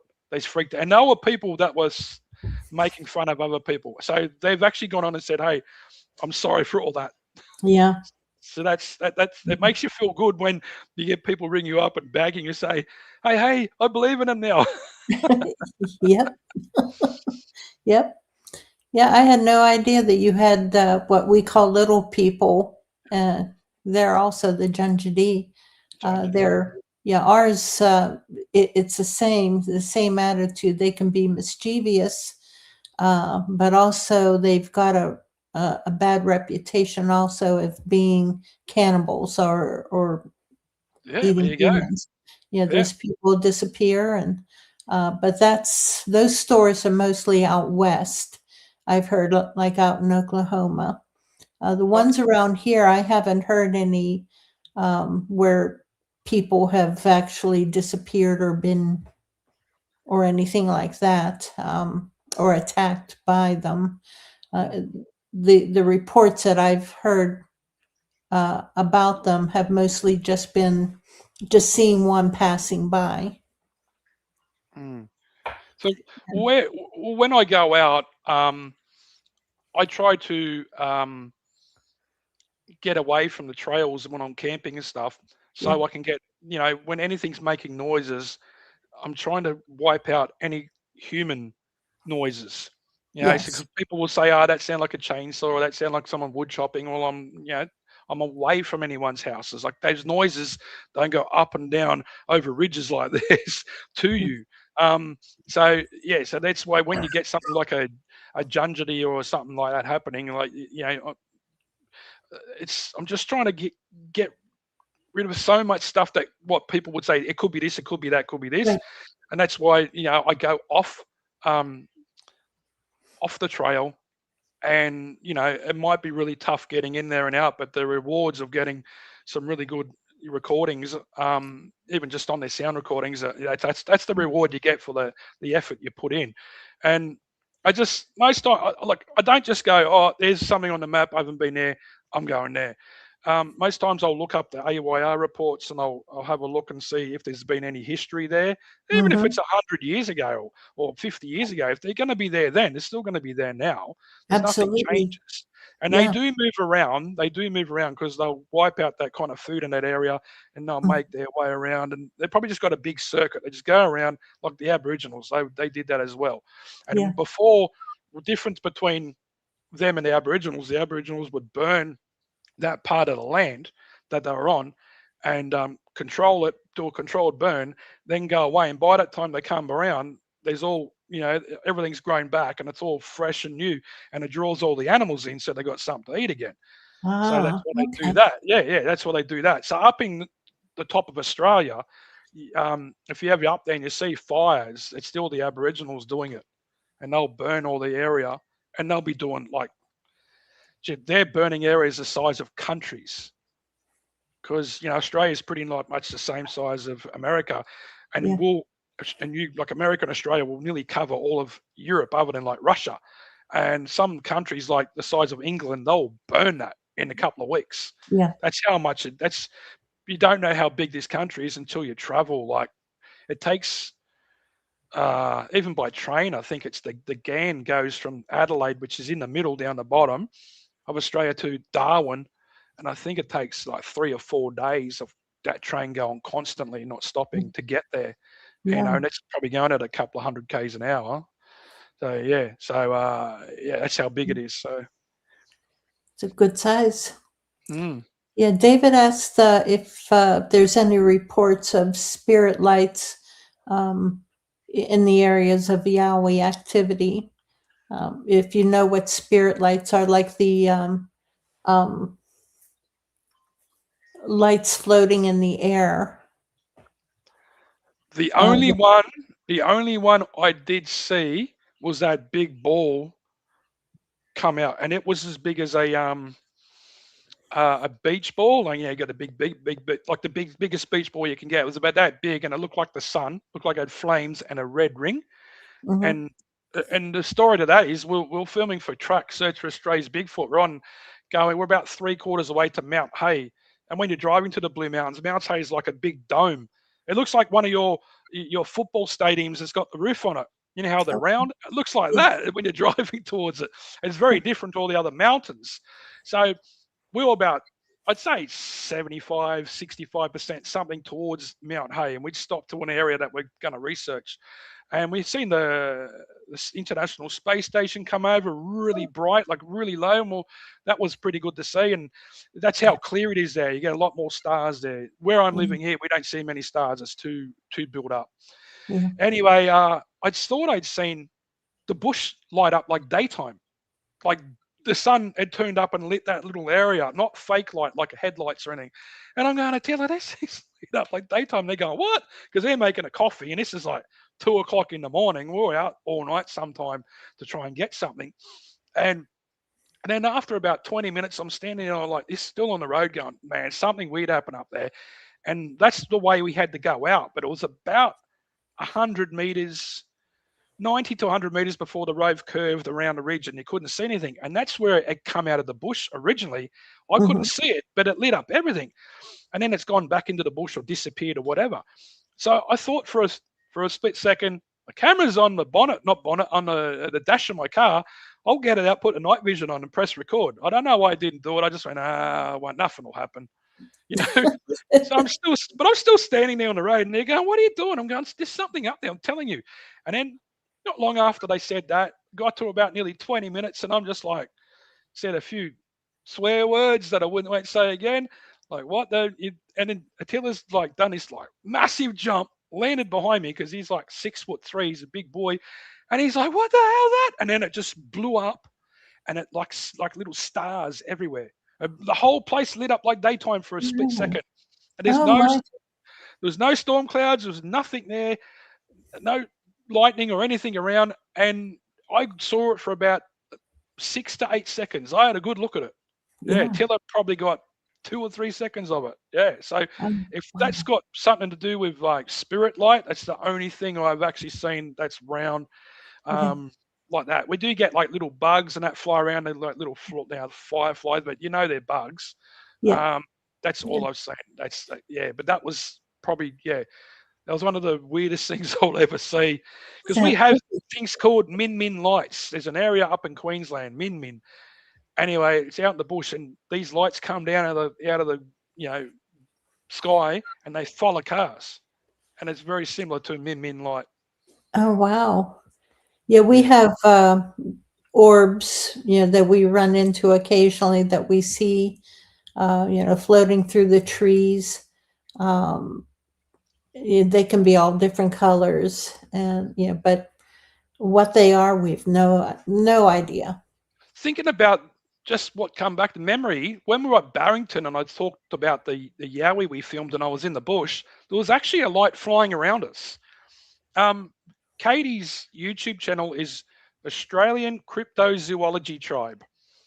Um, and there's two videos there. One's all of us around the campsite. Um, and we've just got like a little tent, and my car, this is how cold it was. My car's red and it turned white. That's how much ice went on the whole car. Well, So, and this little blue light is flying around everyone. So you might take a look at that under Australian Cryptozoology Tribe. yeah. Uh, and there's a blue light flying around. Yeah, and you'll also see the video of the Yowie um, in that not that video, but one that's next to it. I think she calls it the Gandaring, which is a name for Yowie. And there's actually another one in that video. This was 2018, so it's like 8 years ago. Yeah. Eight during just before the Yowie, when we're walking down, this like white face comes next to a tree and goes away. You see the round eyes. Um, while I'm on here, I'll just look up on YouTube to get the names. I'll show you guys so you can get straight onto them. Because it's really spooky, and we didn't see it. It's you forget about these things till you're talking about that light, and then like all other things. Uh, zoo. Yeah, the things you see out in the bush. If you do not go out there, so this one here, it's called a campfire visitor bush sprite. It's in the blue writing there. So Okay. yeah, that's her channel. It's I'll just get her channel here is the Australian Cryptozoology Tribe. Okay. Yeah. And if you look at the one about the bush sprite and the one that's just after, it says Yowie research in the Barrington Tops, the Gindaring, and then that's the I'll try and see if I can find the one where it actually has the face. Yeah.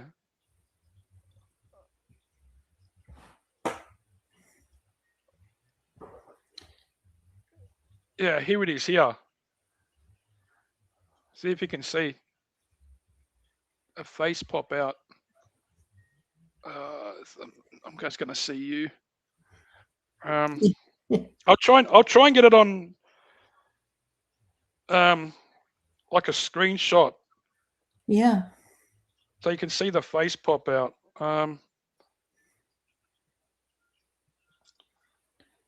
Suppose you're going to have to watch it. Like, it's not going to work. It's too many screens. But if you look up them videos, yeah, you'll see this face just pop out, and it looks like, you know what it actually looks like?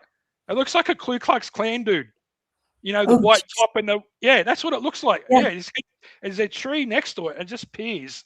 Yeah, so if you look up the bush sprite, the Gindaring, it has that white there we go. face before we actually filmed. Oh no, was that the Yowie? And it just kind of made itself look a different way than, because people say they kind of do. I don't know. I haven't seen one. Like, I've only had glimpses of the ones I saw, except for the little one, which I got a good look at the first time in 2013, the Junjity. But all the other I've seen, well, I've only really seen one Yowie where we're up at where was it called again? The Wadigans, which is about 2.5 hours north of Sydney, and we kind of went away from the campsite, and there was something down. I could hear it down in like a little creek area. So I climbed down the creek, and then something growled at me. And I said to Adam, the guy that was with me, he was up. Took me about half an hour to get down because of all the vines. You keep getting caught up. I said, something growled at me, and it's coming up the ridge towards you. And he's like, yeah, whatever, laughing. And then he hears, oh, it's coming up. I can hear it. So I could hear it running along the top of the ridge, like, 2 legs running. And then I can hear Adam chasing it. And it sounded exactly the same. So what it did, it ran along the ridge and did like a D shape and come around. And I've come back up again, and I've seen it to my left. And I didn't have my camera out because I'm trying to there's like vines everywhere. I kept getting caught up. I ripped a hole in my shirt and everything. And I've got up to the top, and I went, there it is. And then by the time I got my camera out later to have a bit of footage and just of the area, told Adam to come back. We tried to get down there, but there was too many vines. We looked for hairs on the vines, couldn't see any hairs, but you could hear it bashing through the bush, getting down to the bottom and getting away from us. And it was walking as fast as those Olympic walkers in the Olympics. You know how you think they're not going quick, and you see people on push bikes next to them and running. It was doing that. And I saw it every second stride because there was these big trees, and there was like a meter or two gap and then a big tree, and I could see every stride. So it was taking like 2-meter strides in between those, every tree. Oh, wow. Yeah, that's it. Yeah. This one was in Carbondale, Pennsylvania. Is that the one that come out with the guys with the fire? Yeah, he was spotlighting it. Because I seen one with guys, there's a couple of young guys around a fire, and they got like logs, and they're sitting on these logs around the fire, and then they didn't know, but this big like white thing like comes out and then looks away. It's pretty old. It's probably older than that footage. It's probably like 2010 or 9 or something. So you're looking at 16 years or so. But ours about 8 years. Yeah, this one. Yeah, this is about 15, 16 years ago. The one that I'm talking about, because I've only seen one, but but it's pretty similar to it. When I seen that, I saw that's the one in America. We only saw this later on when Katie showed us the footage, and it must have been 6 months later or something like that. We didn't see anything because there's too many torches flashing around, and later on when I go out and I've had my trail camera, I'm filming, I'll watch the video again and again and again, and I watch Yeah. one corner and then this corner so I don't miss nothing. So that's what I do. And sometimes you've got to put a lot of hours in to try and even get one little bit of a result, because any little result makes you feel a lot better, and it Yeah. keeps you going out. It keeps you going out. Oh, It's it another does. little pizza to the puzzle. Yep. That's right. Yeah. I have a bad habit of not going over my videos or anything like that, because I figure, okay, if it's not obvious, I'm not going to bother with it. But occasionally I'll spot movement and try to zoom into it. But other than that, if it's faces, I kind of put it off as being pareidolia. But when they move, and you're like, all right, it's not pareidolia, because I Yeah. actually filmed a pareidolia, one up in Barrington and one just recently where I went up to I took like a video footage of where I said, look, it looks like head, shoulders, like a big creature. And when I'm still filming as I walk up, and you can see it's just the way that a tree had been burnt and it had looked like the head and shoulders and it was black. And Yeah. the one up at Blue Mountains on that previous video, it's just bark and it looks like a head and ears, and it's just bark. That's all it was. So yeah. So like the problem we get here is people go out with these things. All right, they're good for selfies and all that, but when they take photos of the bush, Yeah. and there's different shades of light and different greens and browns and that, they struggle because their sensor in the phone is only as big as your little, here where uh, Right. a camera's got a big sensor, so it can take a lot more in and be a lot Yeah. clearer. And they take photos, click, click, click, click, click, click, click. Don't see nothing, don't hear nothing. No reason to take a photo other than I'm taking a photo of the bush. Hoping later there's a shadow there that looks like a yowie, and I can say, hey, look what I've got. Like, you got a shadow. Did you Yes. see anything? Did you hear anything? No. Well, why are you showing this picture? And then they have a big argument because you're saying, well, you didn't hear or see anything. So why are you taking a photo of the bush? When you just took it Then they'll for put a no big reason. red circle around it. Oh, it's only a yowie if it's a red circle. If it's blue or yellow, it's not. It's got to be red. And an arrow, Yes. look at this. Yeah, yeah. Oh, one of the guys here, Rusty, he hasn't been doing it for a long time, but he was pretty good. His YouTube channel is the Rusty 222 hominoid or hominins. The Rusty 222. He's got some really good footage. He had like 20 trail cameras around in a circle. So he would get if anything come up from behind, he had plot watchers, 20 or 30 of them, and it looked like Star Trek when you opened it up with all the lights flashing and everything, and all the cords. He had it in his big like plastic round bin thing, and he had 2 truck batteries running it, and I helped him carry the truck batteries out, and they're bigger than car batteries, weigh a ton. And he had a camera that was pointed to an area a kilometer away, and it filmed constantly for weeks on end in case something ran in front of it. That's how much he went into it. Like, he spent a lot of money and he got a lot of good results, but then nothing really definitive that would have. Yeah. Yeah, the truck batteries are like $1,000 Australian or 1,200. That's 10 years ago. Like, now it'll be a lot more. And he was Yes. buying 3 or 4 of them at a time. Like, he was in the plot watches were $300 and something each back then. He bought 30. Holy Yeah, moly. you have a look at the Rusty 222 hominins. I'll just say 222. It's this one here. It's got lightning bolt. Let's see. Okay. Yeah, look at, if anyone wants to see how much someone will go into and scientifically, as much as he can, show you where they are running around in the maps while he's got the sound recordings, and yeah, he's got one there where there's a face.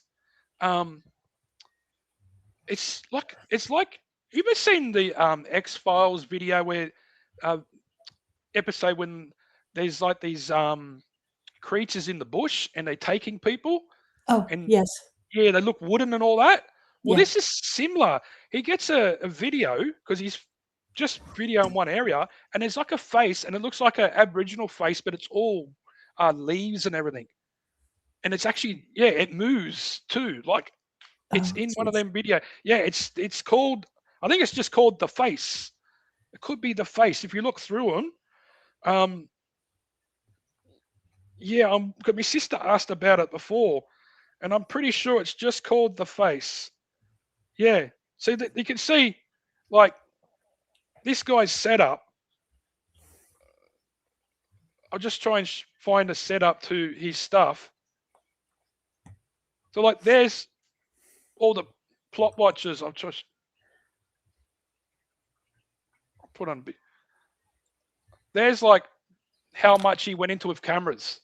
Oh, That's my. only a, that's only a small one, and them ones down the bottom here, they're like CCTV, and they got the plot watchers. But he made other ones where it was bigger, and they're full of just cameras, 360 degrees around, so you couldn't miss anything. If one come up, he got it. Yeah. Oh, So wow. you got to look at this guy. Like he spent like $100,000 in getting stuff done, and he's not a millionaire or anything. Like, yeah, he had to back off because of personal reasons and stuff like that, because he was just going full on. Well, Yeah, it'll drive you batty after a while, especially, if you get that deep into it and go into debt, trying to get that money shot. yeah. And Well, he saw one when he was younger. His whole family, because they were always camping, and one just mhm, walked right across the road while they were driving the car. And his mum, dad, him, and his brothers and sisters, they all saw it because they all got a good look because it stopped at him. And he says, "I already seen one. I know it's there," but he just wanted to get it on camera, and he just went. He just went like full on. And this was going back 9 or 10 years ago. Like he was right into it, and then, like I said, he had to kind of say, "I'm getting out of it." I think it just kind of took over his whole life, and yeah. Oh, affected like family life and that. So he just had to back off. yeah. Yeah. So it was Wow. basically, I fully stayed into it or I left. There was no in Yeah. between for him. Yeah, which is unfortunate because you watch some of his videos, you get hooked because they're that good. The way he talks, they're way better than my ones. I'm less. I thought that when I first started, I got to make these feature length videos. I got to make it 45 minutes long, and that people's attention span is not that much. So I try and make them under 20 minutes, maybe 12 minutes or something is the Right. longest. Yeah. Yeah. Because Because you have to hold people's attention. yeah, and I said that to Attila because he's got his YouTube channel, and we got the uh the forest. It's called The Forest at Night, and these are the weird things that happen while we were filming for track.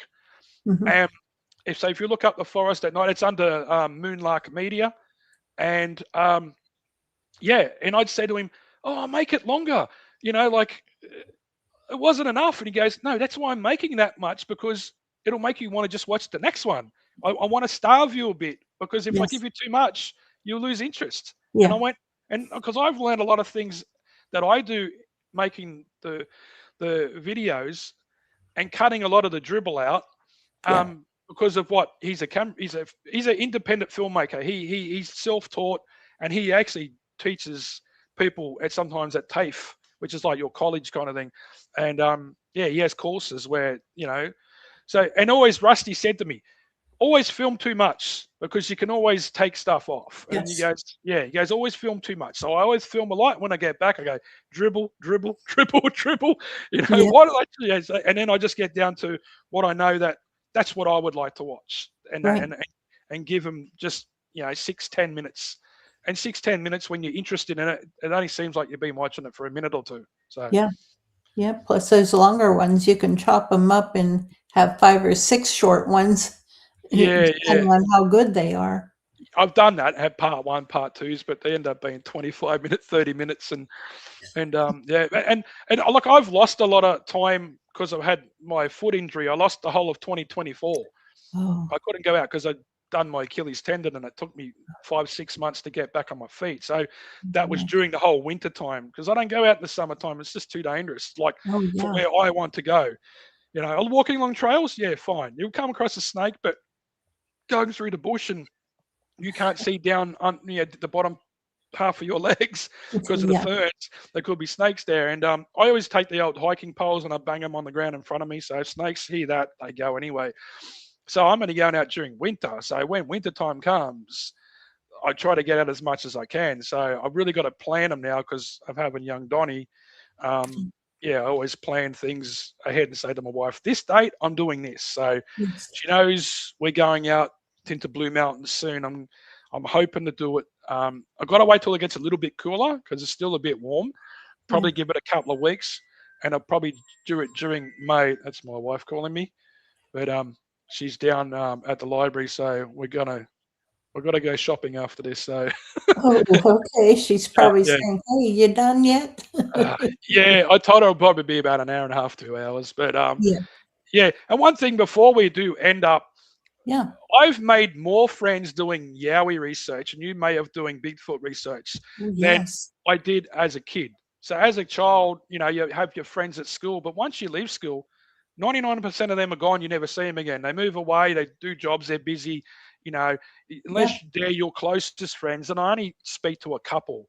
You know, not even a handful of friends from school, and they Yeah. were the ones that were from primary school that I really got to know. They lived really close to me, when I was at home, and I met more people and had I don't know what my life would have been like if I didn't have that encounter at happen. You know, Yeah. like it's got to take an encounter or something special like that, or you see one to get you into this. You know, 99% of the people have had something happen. So Yeah. I don't know what my life would have been like if I didn't have a Yowie come and scare the crap out of me and nearly pull a tree out of the ground. You know, and I enjoy like hiking in general. I always Yes. have, and then the Blue Mountains has become a really special place for me because Mhm. I love the history of the Blue Mountains, and I just Yeah. and it's still some of it's still sitting out in the bush, and Um, it's just a special place. Like you go down ridges that are dry, and you get down to the bottom, and these tree ferns that are like 7, 8 meters tall, and you think there's a velociraptor going to run past you or a dinosaur or something. You know, like so that's Wow. it's been really the last say 20 years has been probably my most interesting time. And Yes. I said winter time is the time I want to go out, and I try to get out as much as I can to and even Yeah. just to set gear up and come back to say, all right, there's something there. This do a night. So Yeah. it's always the weekends. It's got to be over Friday night or Saturday, and it's more likely Saturday. Getting a bit older, and you finish work, and you just haven't got energy to stay awake. You know, to Yep. 3 o'clock in the morning. So it's always virtually a Saturday night.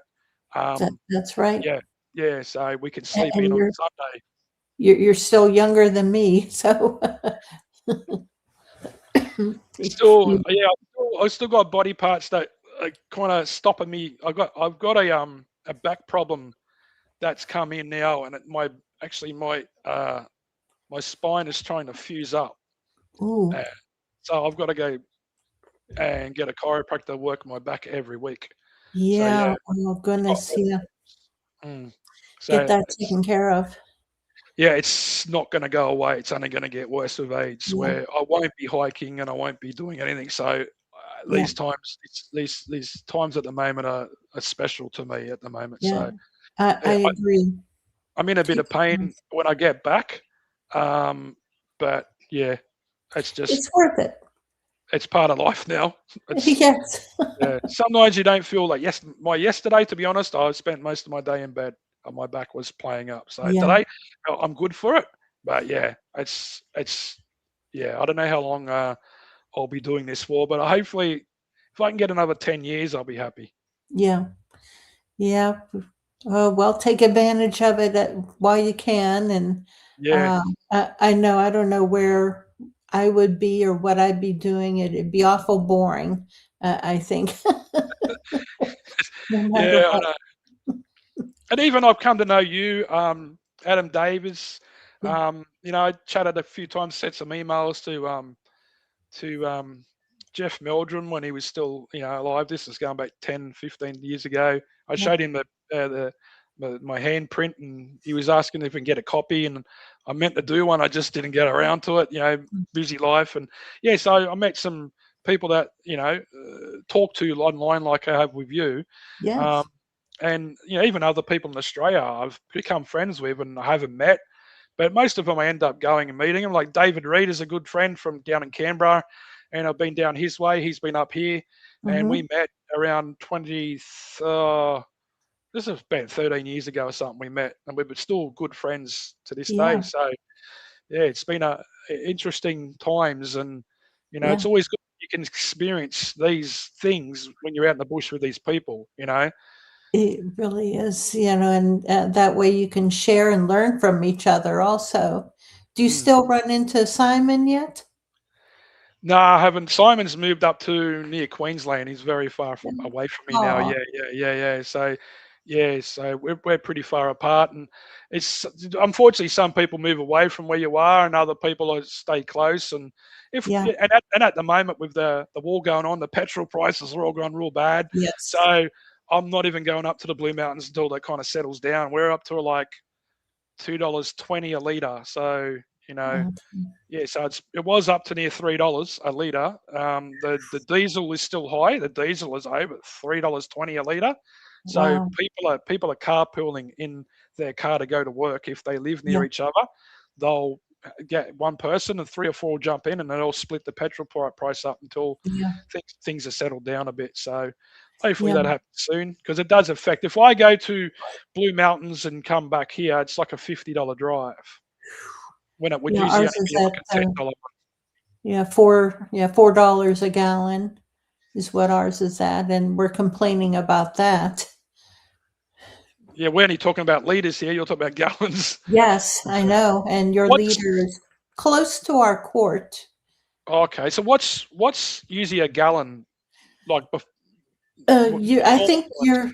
I think it would be almost 4 liters, I think would be to our gallon. Maybe not exact, but right around Yeah. that. What's the normal price for per gallon for you guys? Normal Um, price without a war happening. Without a war, it went down to two something, uh, So it's kind of right doubled, before the you would war. say? Yours Yeah, is kind of doubled? Yeah, yeah, ours is around $1.40, yeah, $1.40 a litre. So yeah, you're looking at some places, yeah, it did double. double and Yeah, a little bit more, probably 2.25 times. So right. yeah, Uh, these things happen, and you just got to deal with it and work yep. around with it. I even thought about getting the train up there. I drove my car to the train station, getting the train. It'd take me about an hour to get the train up there, and then hike from the station, because the station is like follows the Great Western Highway, and all the trails are virtually off the highway. So Oh, I could hike and then just jump on the train and get the train back. I've done it before, so all that's right. that's to make it cheaper for me. But it'd be like a whole day where I've got to leave really early in the morning, where like before the sun comes up, and then get back. Yeah, Yeah, he says, he's in South Australia, so he's in the middle. If you look up Adelaide, he's in that state. okay. Yeah, Yeah, what I think he's asking what state you're in. yeah. I'm in New South Wales. That's where Sydney is, and so I'm here. He's down the bottom here. I'd have to Hmm. get a plane. It'd be about from here to Adelaide, and a plane would be an hour and a half, something like 2 hours. Yeah, They're half an hour behind us in time. So if it's 1 o'clock here, they're 1:30. They're 12:30 there. They're yeah, behind us by half an hour. And Perth, which is further away, they're like 2 hours behind us in time. But daylight saving, they're 3, so they're a half an hour difference. But I haven't met him, but I've talked to him on podcasts with him, and yeah. yeah, just personal calls as well. River is fun. Yeah, He yeah, is such a hoot. he I've is. got to get him on here. I really do. Mm. Every time he pops up on one of the podcasts, all of us we all holler "cooey" to him. Yeah, that's yeah. He's a character, and he's got a lot of good stories where we've seen yowies, and Yeah, yeah, I've learned a few things off him as well. So yeah, you can always learn as you go. You never know everything, or you've never seen everything. Because I always sometimes thought I've seen it all now, and then the next week I see this orb come out and light the place up like daytime. So I go, hmm, all right, and what filming track and seeing all these like weird things happening has opened my mind up more to accept what sometimes other people would say. When hmm. I would say like this, but now I'm like, yeah, I'm more inclined to say yes to what they're saying, because I've seen that much weird stuff. It's unbelievable that, I wouldn't if I didn't go out, and I would never believe it if I didn't see it for myself. Absolutely, yeah. And trusted friends, they tell about, talk about what they've seen and experienced. And that these are people that you can trust 100%. Yeah, And it's amazing. But yeah, you learn from each other and swap yeah. stories. And Oh, got that many stories. Oh, it's funny. Every time I go out, I'm just like thinking of some things that happened years ago. I'm like, I want that to happen again because I've got the gear now to get yeah, like if I had that Quinkin thing, one that I couldn't even see that was screaming. If I yeah. had a thermal and I just looked through the mesh or something, like all I had was like a little Lumix little camera, one little sound recorder, and a little hand torch. That's all I had, and a trail camera. Now I've got a parabolic dish that I got from America that's worth a couple of $1,000, a thermal that's worth a couple of $1,000, a 4K camera, and tripods, and got all the stuff that I've slowly gathered over the years. And you know, yeah, I wish I had it back then because I had a lot more Yep. stuff happening. But I Yeah. was going out a lot more. Like when I was younger, I didn't have young kids and that. I was going out every weekend. Oh, Most, yeah. you know. Oh, Now it's yeah. like I'm probably quarter as much. And when I get out there, it's like even just to have a hike, you all your troubles are gone. It's like everything gone. You just Oh, my, yeah. it's even little mushrooms. You got all these different coloured mushrooms, and I'm trying not to tread on them while I'm walking. And we got big bull ants that are like this big, and they got like yellow nippers. I Yeah. tell you what, they run as fast as Usain Bolt because we walked on one of their nests one day, and it's all leaves over it. Me and John, and I'm going, quick, quick, run! And so we had to go through the creek, across through the water, to get away from them. Like we couldn't outrun them. Oh, my Yeah, goodness. yeah, yeah. Okay. Three, 1 three US gallon is liters. 3.75 liters. So you're looking at your Okay. four nearly. Yeah, yeah. Yep. Yeah. Thanks, Dave. That's good. Well, I better let you go before your wife, takes a club to you. And Nah, she's all right. We just got to go and pick up something from some kitchen item she bought. So I've got to go about half an hour away from here, and then we're going yeah. shopping and doing all these things that we couldn't do yesterday because I was unable to, unfortunately.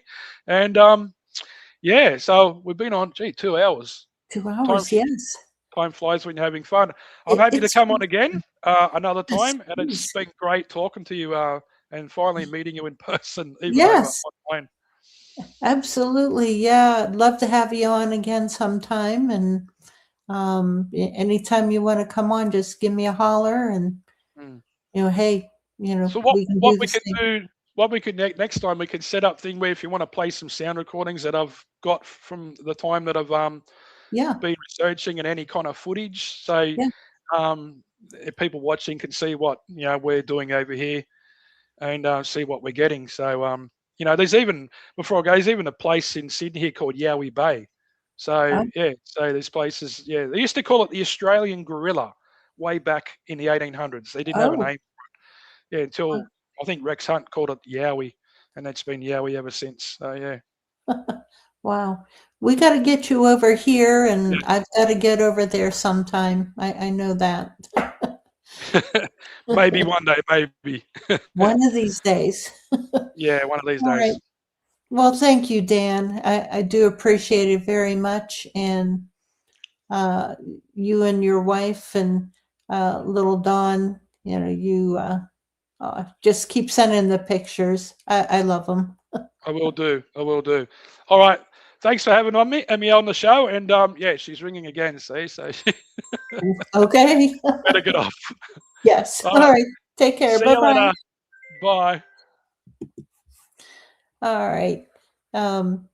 Yeah, Dan, he's so fun. Yeah, he and I started talking. It's had to have been 8 or 9 years ago. Thank you, Mark. I appreciate it. I've been reading your comments, Mark. I really wish I could have made it. But right now there's things going on, you know, not only health wise and so on and so forth. It's um, today is the anniversary that of my son's death, and I don't like to travel during that time. It's just a hard time right around this period. And yeah, he passed in 2017. Aw, hey Jeff. Thank you, Mark. I appreciate it. That's why I have traveled during this time, but it's just hard. So I just prefer to stay home. Um, but I appreciate it, guys. And thank you for jumping in. I was surprised that, especially you guys there at camp. I'm glad that you were able to jump in and see it. Oh, tell Greg I said hi. Please give him well, tell him I'm sending a special hug. And everyone else. I miss everyone. Wish I could be there, but well, yeah, Mark. The reason why I'm on tonight is because Dan, he works during the week, and right now, whenever the podcast started, it's 9 a.m. Sunday there where he's at.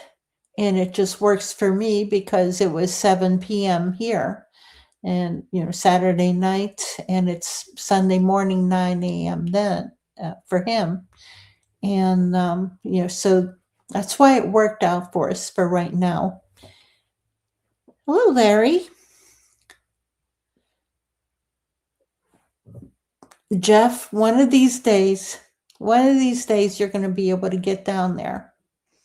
I keep hoping, and I'm going to plan it sort of, that I want to get down there sometime in the fall. Yeah, okay, your dad did have the hip surgery. Yeah. Well, he's in our prayers, Jeff. Yeah. I'm so glad that you all were able to jump on, and we had a great show. And yeah, we'll get Dan on again. This will happen again. And I do plan on coming on again. We'll have our usual Wednesday night episode. I don't have a guest planned yet, so if anyone wants to volunteer, give me a holler. Oh, Jeff, he's not blowing up your phone. Oh, yeah. We're praying. Okay, yes, good. Like, has he met Crocodile Dundee, and if all the women are called Sheila? Mark, I could smack you.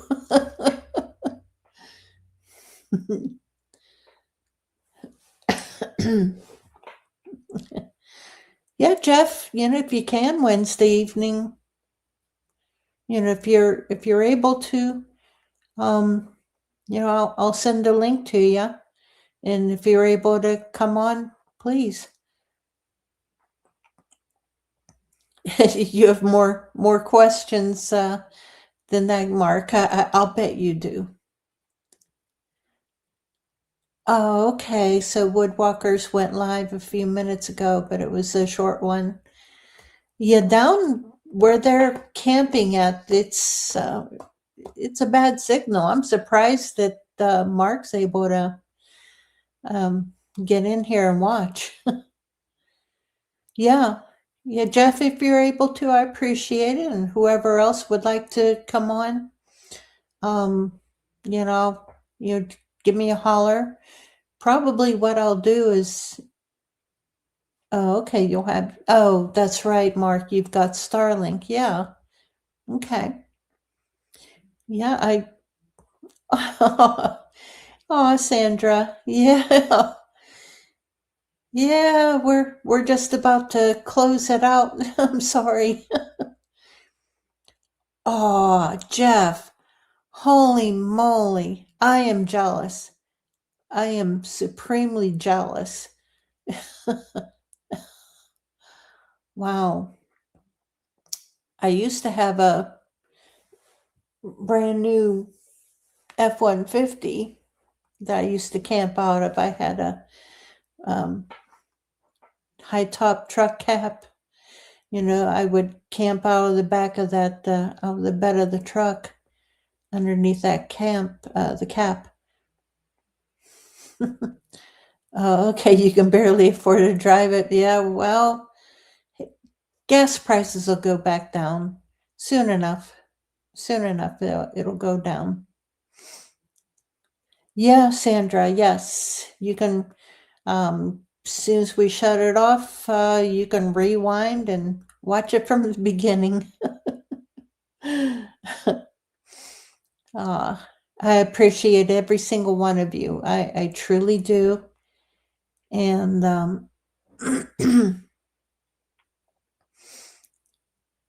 yeah, Jeff. I wouldn't be able to afford a new truck right now. Wouldn't be able to afford it. It's hopefully soon. Yeah, just hoping one of these days. If not, my husband has his pickup, and I've been thinking of maybe picking up a truck cap and putting it on the back of his truck, and for whenever I want to camp. It's just easier for me. Just pull straight in, hop in. Well, can't really hop in the back, but I've got a ladder. I can climb up in and set up a bed in there and everything else. It's what I did with my F-150. I had it really tricked out in that one. I made a couple videos on the channel where I did a little tour of my truck cap setup. It was fun, comfortable. The only problem is with those, you cannot stand up. As short as I am, I wasn't able to stand up completely. And, thinking, okay, one of these days, whenever I can afford a pickup, I will get a camper, just a basic truck camper. No plumbing. I don't want plumbing. I don't want issues with all of that. Just battery run lights, and I can get one of those pump water things, for to have water whenever I need water to cook or whatever, wash up. I just want basic, just very, very basic camper. Something I can stand up in, though.